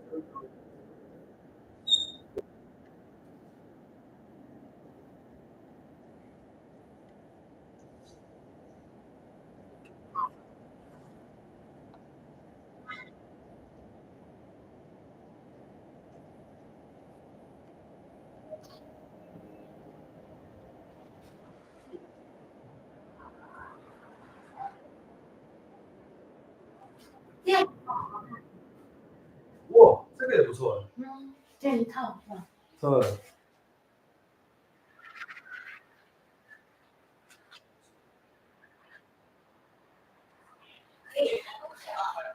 是。他人也很漂亮。对。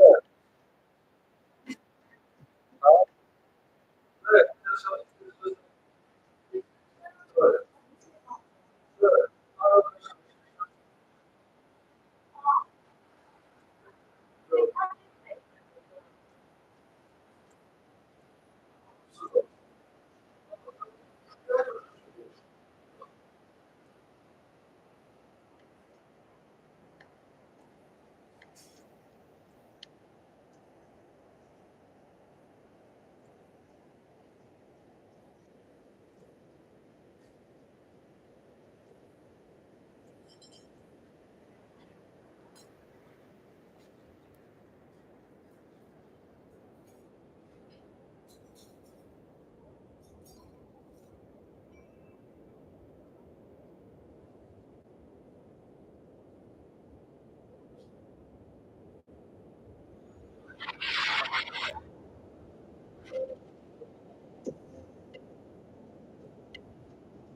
对，然后在日本吧，在日本。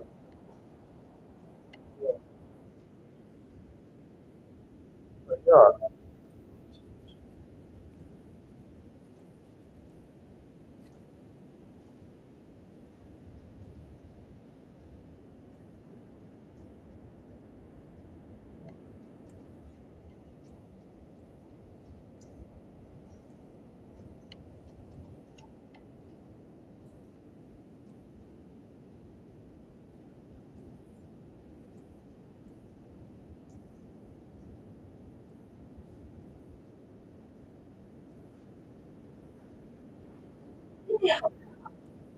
哦，这个都不能。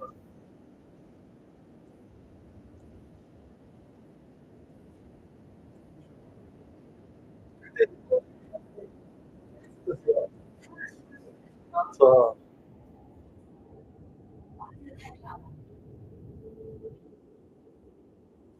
对，和你的气质这很搭，嗯，高雅的美。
对，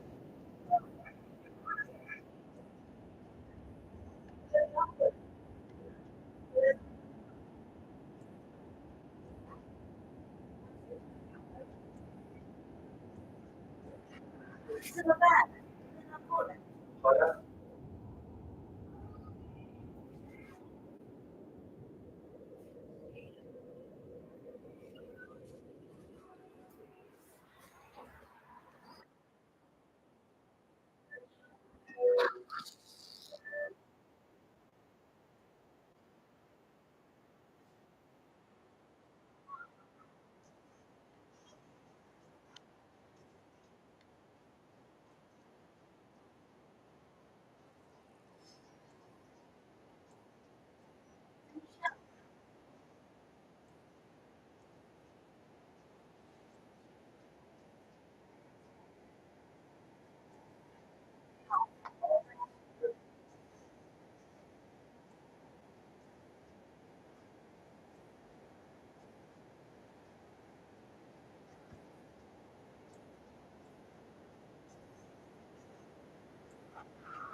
Okay, okay.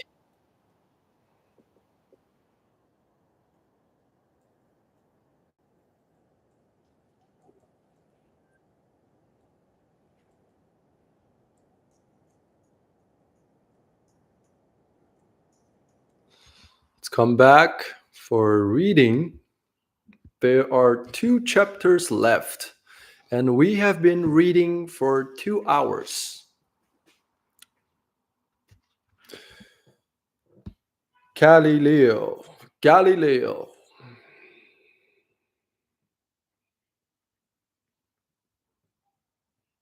Galileo's doctors pleaded that Galileo was too ill to travel. The Inquisition replied, "Come willingly, or come in chains." Chapter 9.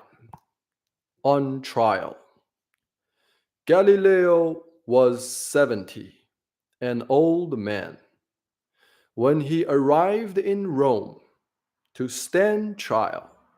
The Pope could have jailed Galileo out of respect for his old age. However, he allowed Galileo to stay at the Medici's embassy in Rome.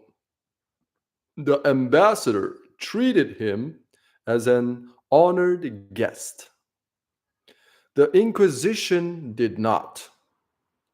The court judges showed respect, but their questions were pointed and harsh. The trial would drag on for 10 weeks. Galileo stood before the court on only 4 days. However, day one of questioning was April 12th, 1633. The judges charged Galileo with writing a book that supported the ideas of Copernicus. Heresy. They claimed that Galileo had deliberately disobeyed church orders given to him back in 1616 on his earlier visit to Rome. The Inquisition had dug up their notes from that time. The notes stated that Galileo was warned not to hold, teach, or defend the Copernican system in any way whatsoever. The notes rattled Galileo. Their warning went much further than anything he remembered.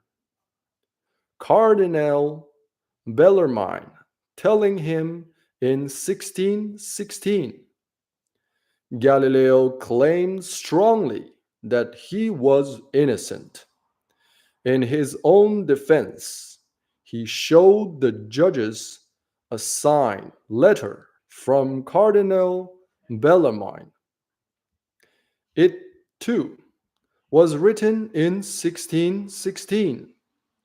Galileo believed the letter said he could write about the Copernican system as a theory, a possibility, and he insisted that his book did just that.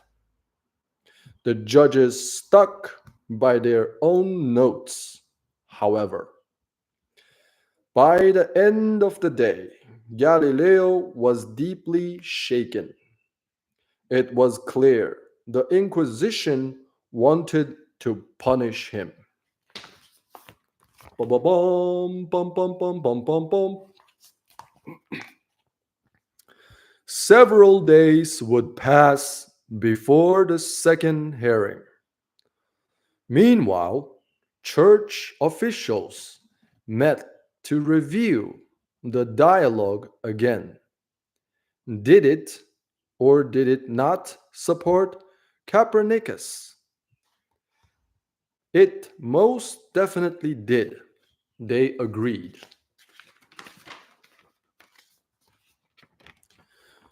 Galileo regards as mental dwarfs all who are not followers of Copernicus. One reviewer wrote, "It is clear enough what he has in mind." On day two of questioning, Galileo stopped arguing his case and began to apologize. The extreme danger he faced had sunk in. He had done all in his power to convince the church of his views and his innocence, but to no avail. He was old, in poor health, and frightened. So Galileo admitted that his book had gone too far, without meaning to. He had argued some points too fiercely in favor of Copernicus, he said. On day three, the Inquisition pronounced Galileo's sentence guilty. The judges told Galileo that he had brought upon himself all the penalties of heresy. In other words, he could be tortured and even put to death for his crime. But the judges allowed Galileo to escape the worst penalties if, and only if, he declared Copernicus wrong. Bum, bum, bum, bum, bum. Galileo's spirit was crushed. He did not want to defy his church. Neither did he want to face torture. On June 22nd, 1633, Galileo returned to court for the fourth and last time. He wore a long white robe, the sign of someone who regrets his sins. Galileo fell to his knees. He began reading a statement that the court had prepared for him. I, Galileo, son of the late Vincenzio Galilei of Florence, 70 years of age, abandon completely the false opinion that the sun is at the center of the world and does not move, and that the earth is not the center and moves. The Inquisition still punished Galileo, so he would be more cautious in the future and an example for others. His statement was to be publicly displayed in every university. His book, The Dialogue, was banned. All copies would be burned. Nor could Galileo publish any future works. Then came the harshest punishment of all. Galileo was sentenced to house arrest for the rest of his life. What must it have felt like for a scientist to lie about what he knew to be the truth? Yet more pain lay ahead for Galileo.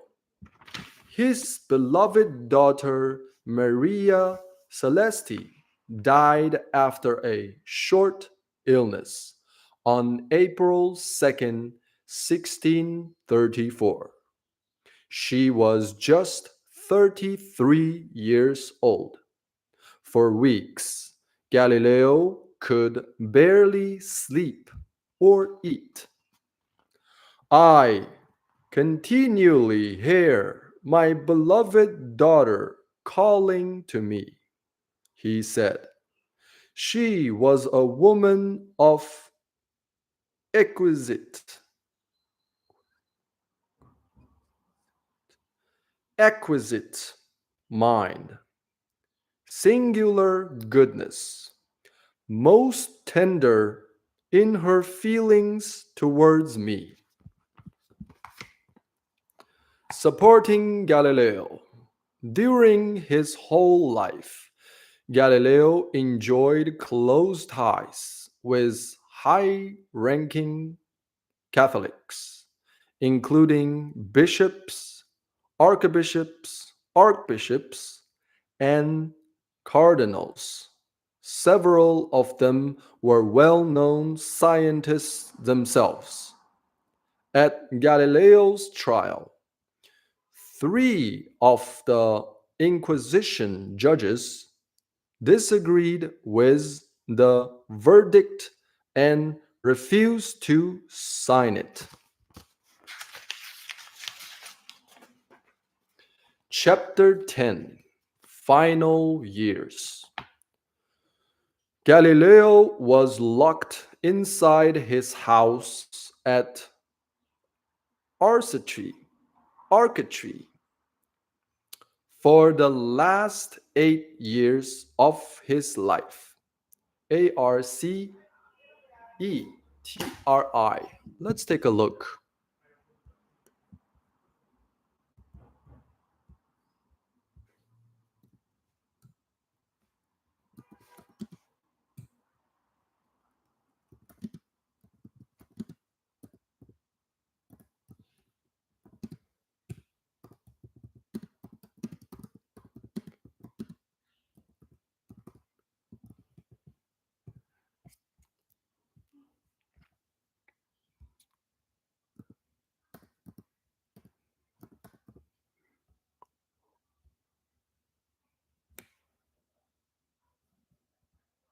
Arstry. Arcetri. Chapter 10, Final Years. Galileo was locked inside his house at Arcetri for the last 8 years of his life. He longed for the active social life he once led. He signed his letters from my prison, and he said he felt stricken, stricken from the pages of life.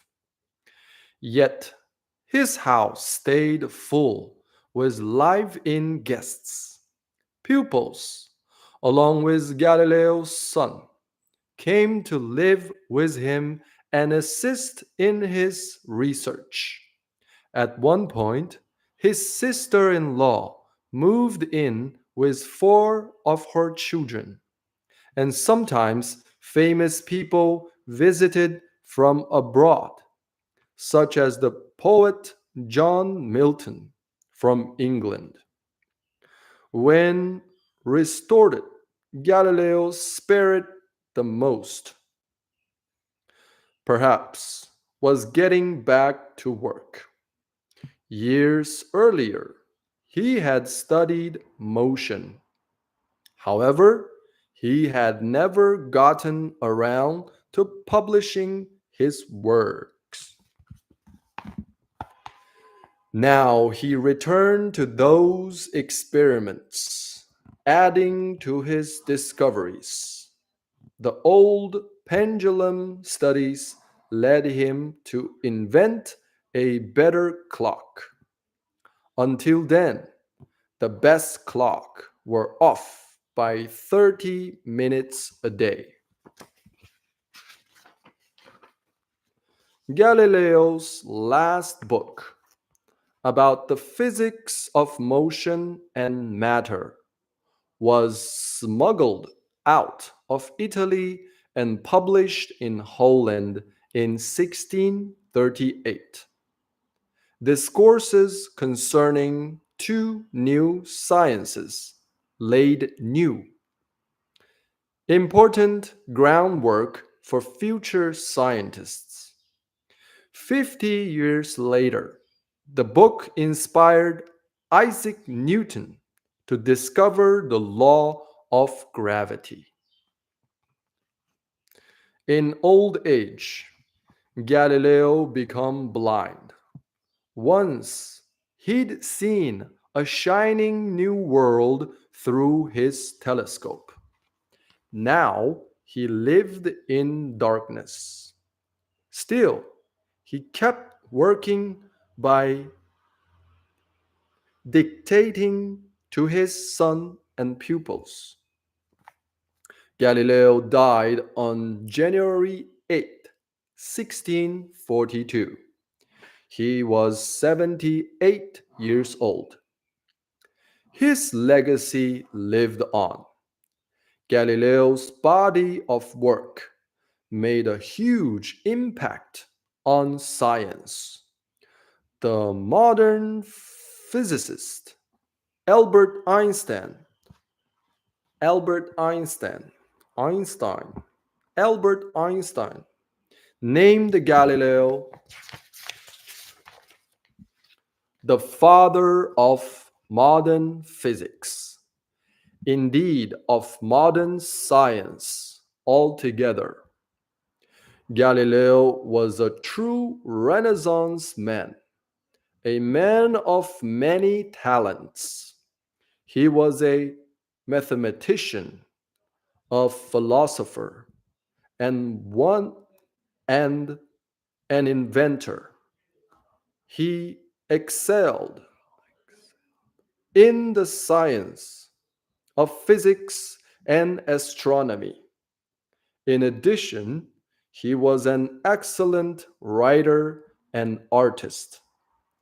During the 70s, 1700, the sun centered view of the solar system slowly became accepted.